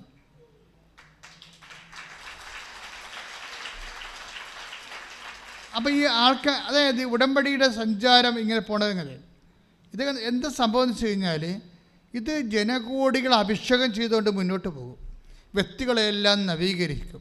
കാര്യം എന്താണ്? ഇത് സഞ്ചാരി മാതാവാണ്. മാതാവ് കൂടെ വന്നിട്ട് നിന്നെ രക്ഷിക്കാനുള്ള മാർഗം, നിൻ്റെ ആ പ്രാദേശികമായിട്ടുള്ള അവസ്ഥകളിൽ തന്നെ നിന്നെ രക്ഷിക്കാനുള്ള മാർഗം കണ്ടുപിടിച്ച് നിന്നെ ഹെൽപ്പ് ചെയ്ത് ആ കുഞ്ഞുങ്ങളെല്ലാം പഠിക്കാൻ തുടങ്ങി. എല്ലാവരെയും ഇതൊക്കെ പെട്ടെന്നാണ് ഇതെല്ലാം സംഭവിക്കുന്നത്. ഞാൻ എന്താ പറഞ്ഞു വരുന്നതെന്ന് ചോദിച്ചു കഴിഞ്ഞാൽ, എനിക്ക് തോന്നുന്നത് കുറച്ചുകൂടി നിങ്ങൾ കമ്മിറ്റ് ആകാൻ വേണ്ടിയാണ് ഞാനിത് വിശദീകരിക്കുന്നത്. നിങ്ങളുടെ പലരും ഉണ്ട ഒരു വിഷയം, നിങ്ങൾക്ക് ദൈവത്തെ ഇവരൊക്കെ ഈ അനിതയൊക്കെ ഫസ്റ്റ് ടൈമാണെന്ന് തോന്നണത്, ആദ്യമാണ് ഈ ഈശോനെയൊക്കെ പരിചയപ്പെടുന്നത്. പക്ഷെ പരിചയപ്പെട്ടതിൻ്റെ അവസ്ഥ കണ്ടില്ലേ? നിങ്ങൾക്ക് പലർക്കും ഉള്ളൊരു വിഷയം പണ്ടേ പരിചയപ്പെട്ടതാണ് നിങ്ങളുടെ ദുരന്തം. നിങ്ങൾക്കെല്ലാം ഉള്ളൊരു കുഴപ്പം പണ്ടേ പരിചയപ്പെട്ടതാണ്. അന്ന് തന്നെ ഈ നാട്ടുകാർ പറഞ്ഞ മണമളാഞ്ചമ്പലത്തിൽ ഓരോ കാര്യം കൈകാര്യം ചെയ്ത് കുളമായി. ഇന്ന് സത്യസന്ധമായ കാര്യങ്ങൾ കേട്ടാലും അത് പഴയതുപോലെ കണ്ടിട്ട് ഒരു ചിലപ്പോൾ 5 മണിക്ക് എഴുന്നേക്കും, ചിലപ്പോൾ 8 മണിക്ക് എഴുന്നേക്കും, ചിലപ്പോൾ പ്രത്യക്ഷ പ്രാർത്ഥന ചെല്ലത്തില്ല. അങ്ങനെയൊക്കെ തിരിച്ച് ഇരന്ന് പണി മേടിച്ചിട്ടാണ് ഈ പ്രശ്നം വന്നിരിക്കുന്നത്. അതുകൊണ്ട് ആദ്യമായിട്ട് യേശുവിനെ പരിചയപ്പെട്ട ആൾക്കാർ കാണിക്കുന്ന ഒരു ആക്രാന്തങ്ങളില്ലേ, ആധ്യാത്മിക ആക്രാന്തം, ദൈവത്തോടുള്ള അടുപ്പവും സ്നേഹവും, അതുപോലെ നിങ്ങൾ റീസെറ്റ് ചെയ്യണം. എന്നിട്ട് അനേക ആയിരങ്ങളെ ഇതിനകം രക്ഷപ്പെടുത്തി ആത്മഹത്യ എന്നപോലെ വീണ്ടെടുത്ത ആ ഉടമ്പടിയിൽ സഞ്ചരിക്കുന്ന മാതാവും, അത് ഓരോരുത്തർ അനിത എന്താ പറയണത് എനിക്കെങ്ങനെ മനസ്സിലായത് വെച്ചാൽ, ഞാൻ ഇവനെ കാണുന്നതിന് മുമ്പ്, എൻ്റെ കൂട്ടുകാരനെ കാണുന്നതിന് മുമ്പ് മാതാവിനെ കണ്ടു എന്നാണ് പറയണത്. അത് ഇവർ രണ്ടും പറയുന്നുണ്ട്. റോയിയുടെ വൈഫും പറയുന്നുണ്ട്, അനിതയും പറയുന്നുണ്ട് മാതാവിനെ കണ്ടു. അതിനാണ് നമ്മൾ സഞ്ചാരി മാതാവ് എന്ന് പറയണത്. ഒരു നിമിഷം അമ്മയുടെ സാന്നിധ്യം നമുക്ക് അനുഭവപ്പെടും. ഒരുത്തർ തിരി തെളിക്കുമ്പോഴാണ് അമ്മയുടെ സാന്നിധ്യം വന്നു പോയത്. അപ്പോഴേ ഈ സാന്നിധ്യമാണ് ഇതിൻ്റെ ഒരു അടിസ്ഥാനമായിട്ടുള്ളൊരു വിഷയം. അത് അച്ഛൻ സാന്നിധ്യത്തെക്കുറിച്ച് നേരത്തെ ഒത്തിരി പറഞ്ഞിട്ടുണ്ട്. അത് നിങ്ങൾ നോക്കിയെടുത്തിട്ട് നിങ്ങളുടെ ഇപ്പോഴത്തുള്ള ആവശ്യം പോലെ തന്നെ നിങ്ങൾ ദൈവത്തിരുസന്നിധി സമർപ്പിക്കേണ്ട വിഷയമാണ്. അമ്മേ, എനിക്ക് അമ്മയെ തൊടണം, അമ്മയെ എനിക്ക് കാണണം എന്ന് പറഞ്ഞ് പ്രാർത്ഥിച്ച് സുവിശേഷ വിഹിതമായ ജീവിത വിശുദ്ധിയിലൂടെ ഉടമ്പടി ഇഹത്തിലും പരത്തിലും മഹത്വം പ്രാപിക്കാൻ ദൈവത്തിൻ്റെ സംവിധാനമാണെന്നുള്ള ആ ഒരു ബോധത്തിൽ അതിലേക്ക് ദൈവമാണ് നിങ്ങളെ കൊണ്ടുവന്നിരിക്കണം എന്നുള്ള വളരെ വലിയ ഒരു അറിവിൽ നിങ്ങൾ വിജയിച്ച് അതിൽ ഉടമ്പടിയുടെ എല്ലാ കാര്യങ്ങളും സത്യസന്ധമായി നിറവേറ്റി നിങ്ങൾ ദൈവത്തെ പ്രാപിക്കാൻ പരിശുദ്ധ അമ്മയിലൂടെ സഹായിക്കട്ടെ എന്ന് പ്രാർത്ഥിച്ചുകൊണ്ട് സ്തുതിക്കട്ടെ. ഹല്ലേലൂയ, ഹല്ലേലൂയ, ഹല്ലേലൂയ, ഹല്ലേലൂയ, ഹല്ലേലൂയ, ഹല്ലേലൂയ. യേശുവേ നന്ദി, ഹല്ലേലൂയ, ഹല്ലേലൂയ, ഹല്ലേലൂയ. ഹല്ലേലൂയ. യേശുവേ നന്ദി, യേശുവേ ആരാധന. ഹല്ലേലൂയ, മഹത്വം, മഹത്വം. എല്ലാവരും എഴുന്നേൽക്കുക, ആരാധന, ആരാധന. എല്ലാവരും എഴുന്നേൽക്കുക. രോഗസൗഖ്യ പ്രാർത്ഥനയുടെ സമയമാണ്. സ്തുതിക്കട്ടെ. ഹല്ലേലൂയ, ഹല്ലേലൂയ, ഹല്ലേലൂയ. മഹത്വം, മഹത്വം. യേശുവേ നന്ദി, യേശുവേ സ്തുതി. ഹല്ലേലൂയ, ഹല്ലേലൂയ, എല്ലാ ജീവിത ഹല്ലേലൂയ, ഹല്ലേലൂയ, ഹല്ലേലൂയ, ഹല്ലേലൂയ, ഹല്ലേലൂയ. ഞങ്ങളുടെ രോഗാവസ്ഥകളെ നീ ഏറ്റെടുക്കണമേ എന്ന് പ്രാർത്ഥിക്കുന്നു. ഹല്ലേലൂയ, ഹല്ലേലൂയ, ഹല്ലേലൂയ, ഹല്ലേലൂയ. ഹല്ലേലൂയ, യേശുവേ ആരാധന, ആരാധന. ഇതുവരെ കൃപാസനത്തിൽ വന്ന് ഉടമ്പടി എടുത്തു പോയിട്ടുള്ള എല്ലാ മക്കളെയും ദിവികാരുടെ സന്നിധിയിൽ സമർപ്പിച്ച് പ്രാർത്ഥിക്കുന്നു. അമ്മയുടെ പ്രത്യക്ഷീകരണത്തിന്റെ സാക്ഷികളായി ആ മക്കളെ ഉയർത്തണമേ എന്ന് പ്രാർത്ഥിക്കുന്നു.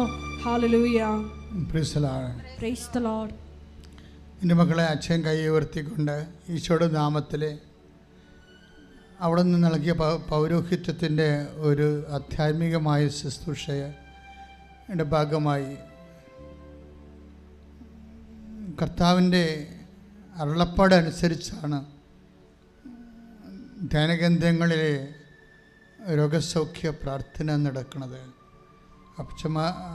സ്ത്രീകന്മാരെ ഈശോ ഏൽപ്പിച്ചതാണ്. നിങ്ങൾ ഏത് ഭവനത്തിൽ ചെന്നാൽ ആ ഭവനത്തെ ആശീർവദിക്കണം, അവിടെയുള്ള രോഗികളെ സുഖപ്പെടുത്തണം. ആദിമസഭയിലും അതുതന്നെയാണ് സഭ അനുവർത്തിച്ചത്. നിങ്ങൾ രോഗിയാകുമ്പോൾ സഭാപുരോഹിതനെ വിളിച്ചുകൊണ്ട് വരിക, അവർ വന്നവനെ സൈത്ത് പൂശി പ്രാർത്ഥിക്കട്ടെ എന്ന്. ഇപ്പം സൈത്ത് പൂശണത് ആദ്യകാലം മുതലുള്ള ദൈവികമായ നടപടിയാണ്. ഇപ്പം കഴിഞ്ഞ ദിവസങ്ങളൊരു സാക്ഷ്യം ഉണ്ടായില്ലേ, അച്ഛൻ്റെ അടുത്ത് വന്നപ്പോൾ എൻ്റെ സൈത്ത് എൻ്റെ കയ്യെ തേച്ച് തന്ന് ഞാനത് കൊണ്ടുപോയി എൻ്റെ വയറിൽ പെരട്ടി. അപ്പോൾ സിസ്റ്റും അതുപോലെ ഫൈബ്രോയിഡുകളും അപ്രത്യക്ഷമായെന്നും പറഞ്ഞൊരു സാക്ഷ്യമുണ്ട്. വലിയ സാക്ഷ്യമാണ്. ഭരണീയം, തിരുവനന്തപുരം ഭരണീയത്തുള്ള ഒരു മോളുടെ സാക്ഷ്യമാണ്. അപ്പം അത് തന്നെയാണ് ഇന്നും അടയാളങ്ങൾ ഇന്നും നടന്നുകൊണ്ടിരിക്കുകയാണ്. ഇതിലൊന്നും ആൾ ദൈവമോ സിദ്ധം കളിയോ ഒന്നുമില്ല. സുവിശേഷത്തിൽ കർത്താവ് നൽകിയ വാഗ്ദാനങ്ങൾ കർത്താവിൻ്റെ നാമം വിളിച്ചപേക്ഷിക്കാനാണ് ഞങ്ങളെ ധ്യാനകേന്ദ്രങ്ങളിൽ നിങ്ങളെ ഒരുക്കുന്നത്. അതിനെ കർത്താവിൻ്റെ നാമം വിളിച്ചപേക്ഷിക്കണമെങ്കിൽ അത്തരത്തിലും ഹൃദയത്തിലും വിശുദ്ധി സൂക്ഷിക്കണം. അതിനായി ഞങ്ങൾ നിങ്ങൾക്ക് വചനങ്ങൾ നൽകുന്നത്. വചനാധിഷ്ഠിതമായി നിങ്ങൾ വിശുദ്ധീകരിച്ച് കർത്താവിൻ്റെ നാമം വിളിച്ചപേക്ഷിക്കുമ്പോൾ യേശു ക്രിസ്തു 2 കൊരിന്ത്യർ 1:20 പറയുന്നു, സകല വാഗ്ദാനങ്ങളുമാണ്, രോഗശാന്തി മാത്രമല്ല, സകല വാഗ്ദാനങ്ങളുമാണ് ക്രിസ്തുവിൽ. അതുകൊണ്ടാണ് ക്രിസ്തുവിനെ പ്രാപിക്കാൻ നമ്മൾ ഏറ്റവും കൂടുതൽ സഫിസ്റ്റിക്കേറ്റഡ് ആയിട്ടുള്ള വെപ്പണാണ് ഉപയോഗിക്കുന്നത്. അത് മരിയൻ വെപ്പണാണ്. അതാണ് മരിയൻ ഉടമ്പടി എന്ന് പറയുന്നത്. അതുകൊണ്ടാണ് ഇത്രയും അടയാളങ്ങൾ നടക്കാൻ കാരണം. അതാണ് ലോകത്ത് എല്ലാ ദിവസവും സാക്ഷ്യം പറയണ ഒരേ ഒരു ധ്യാനകേന്ദ്രമാണ്. അതൊക്കെ മനസ്സിലായി. എന്താ കാര്യം? മരിയനായതുകൊണ്ടാണ്. മരിയൻ്റെ അങ്ങനൊരു ഗുണമുണ്ട്. ശരിക്കും മരിയൻ എന്താണെന്ന് നമുക്ക് ഇന്നും അച്ഛന് പിടിയിട്ടില്ല, എനിക്ക് പിടിയിട്ടില്ല. ഞാൻ സെമിനാരി ചെയ്യുമ്പോൾ ഞങ്ങളുടെ സെമിനാരി പാർലറിൽ ഒരു ഭൂഗോളവും പിടിച്ച് നിൽക്കുന്ന മാതാവിൻ്റെ വലിയൊരു ഛായാഗ്രഹ ചിത്രം ഉണ്ടായി. അവിടെ എഴുതി വെച്ചിട്ടുണ്ട് റെജീന മിഷനോരും എന്ന് വെച്ചിട്ടുണ്ടെങ്കിൽ ദ ക്വീൻ ഓഫ് മിഷൻസ്. ആത്മാക്കൾ യേശുവിനെ അറിയാത്തവരുടെ അറിയിക്കാൻ വേണ്ടിയുള്ള മിഷൻ്റെ രാജ്ഞിയാണ് അമ്മയെന്ന്. ഇപ്പം ആ രൂപം അവിടെ നിന്നെടുത്ത് മാറ്റിയിട്ടുണ്ട്. അതിന് പകരം മനുഷ്യൻ്റെ രൂപം വെച്ചിട്ടുണ്ട്. എനിക്ക് ഭയങ്കര സർക്കാസ്റ്റിക്കായിട്ട് തോന്നി. എന്താ സംഭവിച്ചതെന്ന്. സെമിനാരിയുടെ ഒരു കാലഘട്ടം കഴിഞ്ഞപ്പോൾ ആ മിഷൻ പോയിട്ട് അതിന് പകരം പണ്ട് മരിച്ചുപോയ ഒരു ശുശ്രൂഷകൻ്റെയോ വേറെ ആരുടെയോ എനിക്കൊണ്ട് അവിടെ ഒന്നും ഇല്ലെന്നാണ് എനിക്ക് തോന്നുന്നത് ആ സ്ഥലത്ത്. എനിവേ ഭയങ്കര സങ്കടം തോന്നി അത് കണ്ടപ്പോഴേ. കാര്യം ഞാനത് കണ്ടാണ് വളർന്നു വന്നത്. ഇപ്പോൾ നോക്കി മാതാവിൻ്റെ ഇപ്പോൾ നിൽക്കും റെജീന മിഷൻ ഒരു എന്താണ്? മിഷൻ്റെ മാതാവേ ഞങ്ങൾക്ക് വേണ്ടി അപേക്ഷിക്കണേ. അന്ന് ഞാൻ കുഞ്ഞുനാളിൽ പ്രാർത്ഥിച്ചാണ്. 1976-77 കാലഘട്ടം. ഇന്നവിടെ രൂപമില്ല. ഒരു രൂപമാണ്, പടമാണെന്നൊരു കാര്യമില്ല. ഞാൻ എന്താ ഇത്രയും വർഷം കഴിഞ്ഞിട്ട് അത് ഓർത്തിരിക്കണത്? അതിൽ നിന്ന് എനിക്ക് ചൈതന്യം കയറ്റിയിട്ടാണ്. നിങ്ങളുടെ വീടുകളിലൊക്കെ വിശുദ്ധമായ രൂപങ്ങൾ സൂക്ഷിക്കുകയും അവിടെയെല്ലാം വചനം എഴുതി വെക്കുകയും ചെയ്യുമ്പോൾ നിങ്ങളുടെ കുഞ്ഞുങ്ങളെ ഏതെങ്കിലും കാലത്ത് ആ വചനം ഒന്ന് തോണ്ടാൻ സാധ്യതയുണ്ട്. Price the Lord. അപ്പോൾ എന്താ പ്രശ്നം വെച്ച് കഴിഞ്ഞാൽ, പൗലോസിന് കിട്ടാഞ്ഞ തുറവിയാണ് ഫ്രാൻസിസ് സേവന് കിട്ടിയിരിക്കുന്നത്. എന്താ കാര്യം? ഇവർ തമ്മിലുള്ള വ്യത്യാസം എന്താണ്? ഒരാൾക്ക് മാതാവിനെ അറിയാൻ പാടില്ലായിരുന്നു, മറ്റേ ആൾക്ക് മാതാവിൻ്റെ മുമ്പിൽ കണ്ണീരിട്ട് പ്രാർത്ഥിച്ചിട്ടുണ്ട്. അപ്പം മനസ്സിലായില്ലേ മറിയം ആരാണെന്ന്? എല്ലാം വാതിലും തുറന്നു നിൽക്കാൻ നിങ്ങൾ മരിയൻ ഉടമ്പടി എടുത്ത് അമ്മയുടെ മാധ്യസ്ഥന് സമർപ്പിക്കപ്പെട്ടവരാണെന്നുള്ള ബോധത്തിലെ നമ്മുടെ ജീവിതത്തിൻ്റെ മുഴുവൻ രോഗങ്ങൾ, മുഴുവൻ ജീവിത തടസ്സങ്ങൾ മാതാവിൻ്റെ മധ്യസ്ഥത്തിൽ തുറന്നു കിട്ടാൻ വേണ്ടിയായി ഇടിമുഴക്കം പോലെ സ്തുതിക്കട്ടെ. ഹല്ലേലൂയ, ഹല്ലേലൂയ, ഹല്ലേലൂയ, ഹല്ലേലൂയ. യേശുവേ നന്ദി, സ്തുതിക്കട്ടെ. യേശുവേ ആരാധന, ആരാധന. കർത്താവേ, ഞങ്ങൾ പ്രാർത്ഥിക്കുന്ന യേശുവേ നന്ദി, അമ്മ മാതാവിൻ്റെ മാധ്യസ്ഥത്തിൽ പ്രാർത്ഥിക്കുന്ന കർത്താവേ, ഞങ്ങൾ പ്രാർത്ഥിക്കുന്ന എല്ലാവരും പ്രാർത്ഥിക്കട്ടെ. കർത്താവേ, മാരക രോഗങ്ങൾ വിട്ടുമാറാൻ വേണ്ടി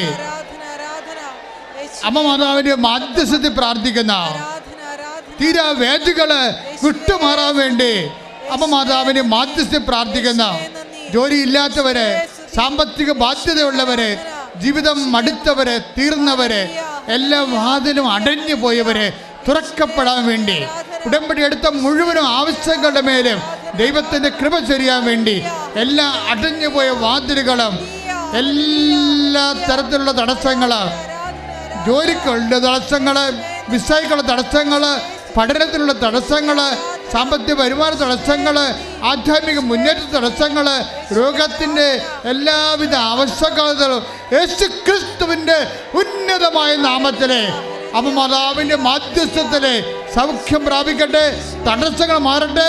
യേശുവേ സ്തോത്രം. ഹല്ലേലൂയ, ഹല്ലേലൂയ, ഹല്ലേലൂയ, ഹല്ലേലൂയ. യേശുവേ നന്ദി, യേശുവേ സ്തുതി. Hallelujah, hallelujah. യേശു ഉടമ്പടി നിബന്ധനകൾ പാലിക്കുന്നതിലൂടെ പ്രാർത്ഥിക്കുന്നു. സദയം തൊടേണേ, സുഖമായി എൻ്റെ ഉള്ളം,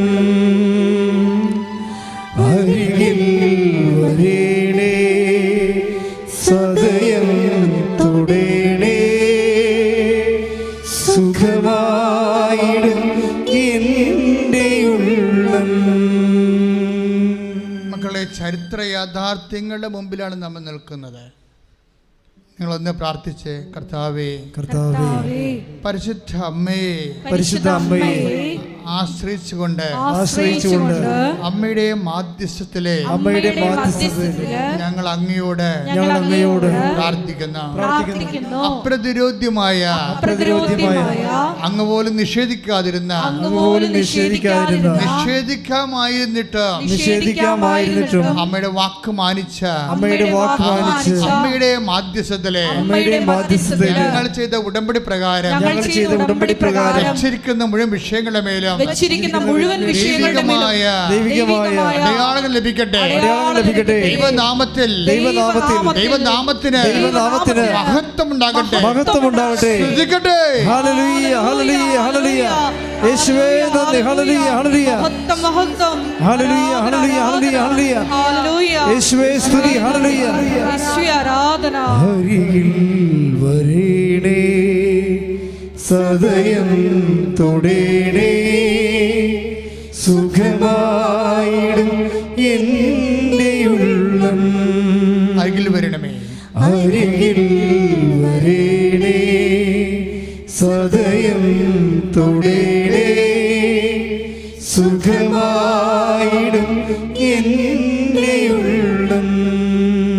എൻ്റെ മക്കളെ, വീണ്ടും വിവാഹം ഒത്തുവരാത്തവര്, മക്കളില്ലാത്തവർ, ജോലിയില്ലാത്തവർ, കുടുംബത്തിൽ സമാധാനമില്ലാത്തവർ, ഭാഗോടമ്പടി നടക്കാത്തവർ, പല പല മരുന്ന് കഴിച്ചിട്ടും ഓപ്പറേഷൻ കഴിഞ്ഞിട്ട് പോലും രോഗം വിട്ടുമാറാത്തവർ, എല്ലാ തരത്തിലും ഈടറവായി പോയി ഒരു അനക്കവുമില്ലാതെ ഒരു ഫയലിന് ഒരു അനക്കമില്ലാതിരിക്കുന്നവരെ ഇനി എന്ത് ചെയ്യണം, എങ്ങനെ ജീവിക്കും, ആരോട് പറയും ഒന്നും അറിയാൻ പാടില്ലാതെ മാനസികമായും മരയിപ്പ് വന്നു പോയവരുടെ മേലെല്ലാം മാതാവിന്റെ മധ്യസ്ഥത്തിൽ ദൈവിക കൃപയുണ്ടാകാൻ വേണ്ടി ശ്രദ്ധിക്കട്ടെ.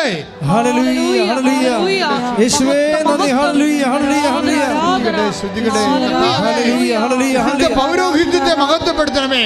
മാരകരോഗങ്ങൾ, തീരാവേദകൾ, ജീവിത ദുരിതങ്ങൾ യേശുവിന്റെ നാമത്തിൽ മാറിപ്പോകട്ടെ.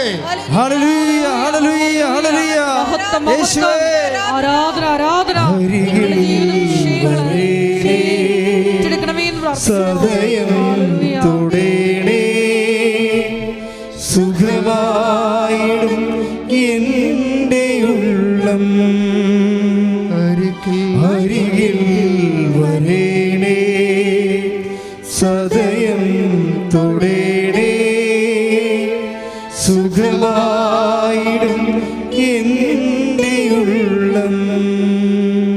അന്വേഷണം മൗനമായി പ്രാർത്ഥിക്കുക. കണ്ണുകളടച്ച് മൗനമായി പ്രാർത്ഥിക്കുക. അച്ഛൻ എന്തെങ്കിലും കാര്യം ഒന്നും വിട്ടു പോയിട്ടില്ല. ജനറലായിട്ടാണ് എല്ലാ വിഷയവും ഈശോയ്ക്ക് ഏൽപ്പിച്ചിട്ടുണ്ട്. എങ്കിലും നിങ്ങൾക്ക് എന്തെങ്കിലും പറയാനുണ്ടെങ്കിൽ ഈ അനുഗ്രഹത്തിൻ്റെ സമയത്ത് പറയാം. ഓൺലൈനിൽ ഇരിക്കുന്നവർ പ്രത്യേകിച്ച് ഇപ്പോഴാണ് നിങ്ങളിത് തുറക്കുന്നതെങ്കിലും നിങ്ങൾ തുറന്ന് ഈ ആരാധനയിൽ അമ്മയോട് ചേർന്ന് നിങ്ങളുടെ സങ്കടങ്ങൾ സമർപ്പിച്ച് സാക്ഷികളാക്കണമെന്ന് പ്രാർത്ഥിക്കുക.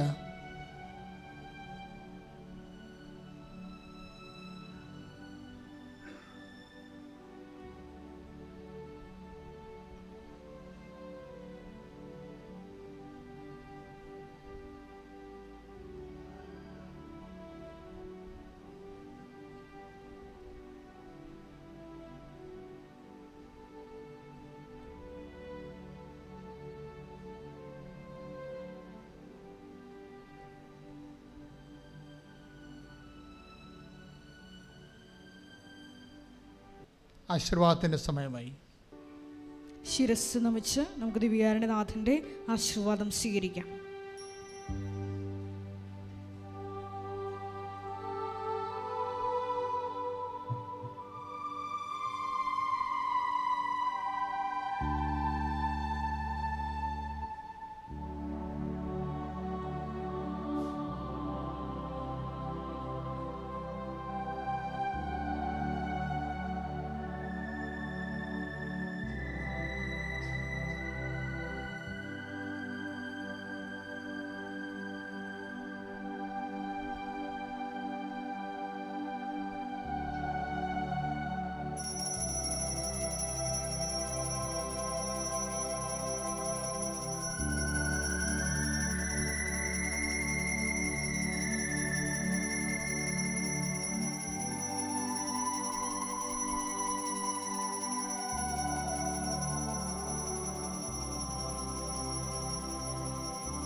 പരിശുദ്ധ പരമമാ ദിവ്യകാരുണ്യമേ, എന്നുമെന്നും അങ്ങേയ്ക്കാരാധന. പരിശുദ്ധ പരമമാ ദിവ്യകാരുണ്യമേ, എന്നുമെന്നും അങ്ങേയ്ക്കാരാധന. പരിശുദ്ധ പരമമാ ദിവ്യകാരുണ്യമേ,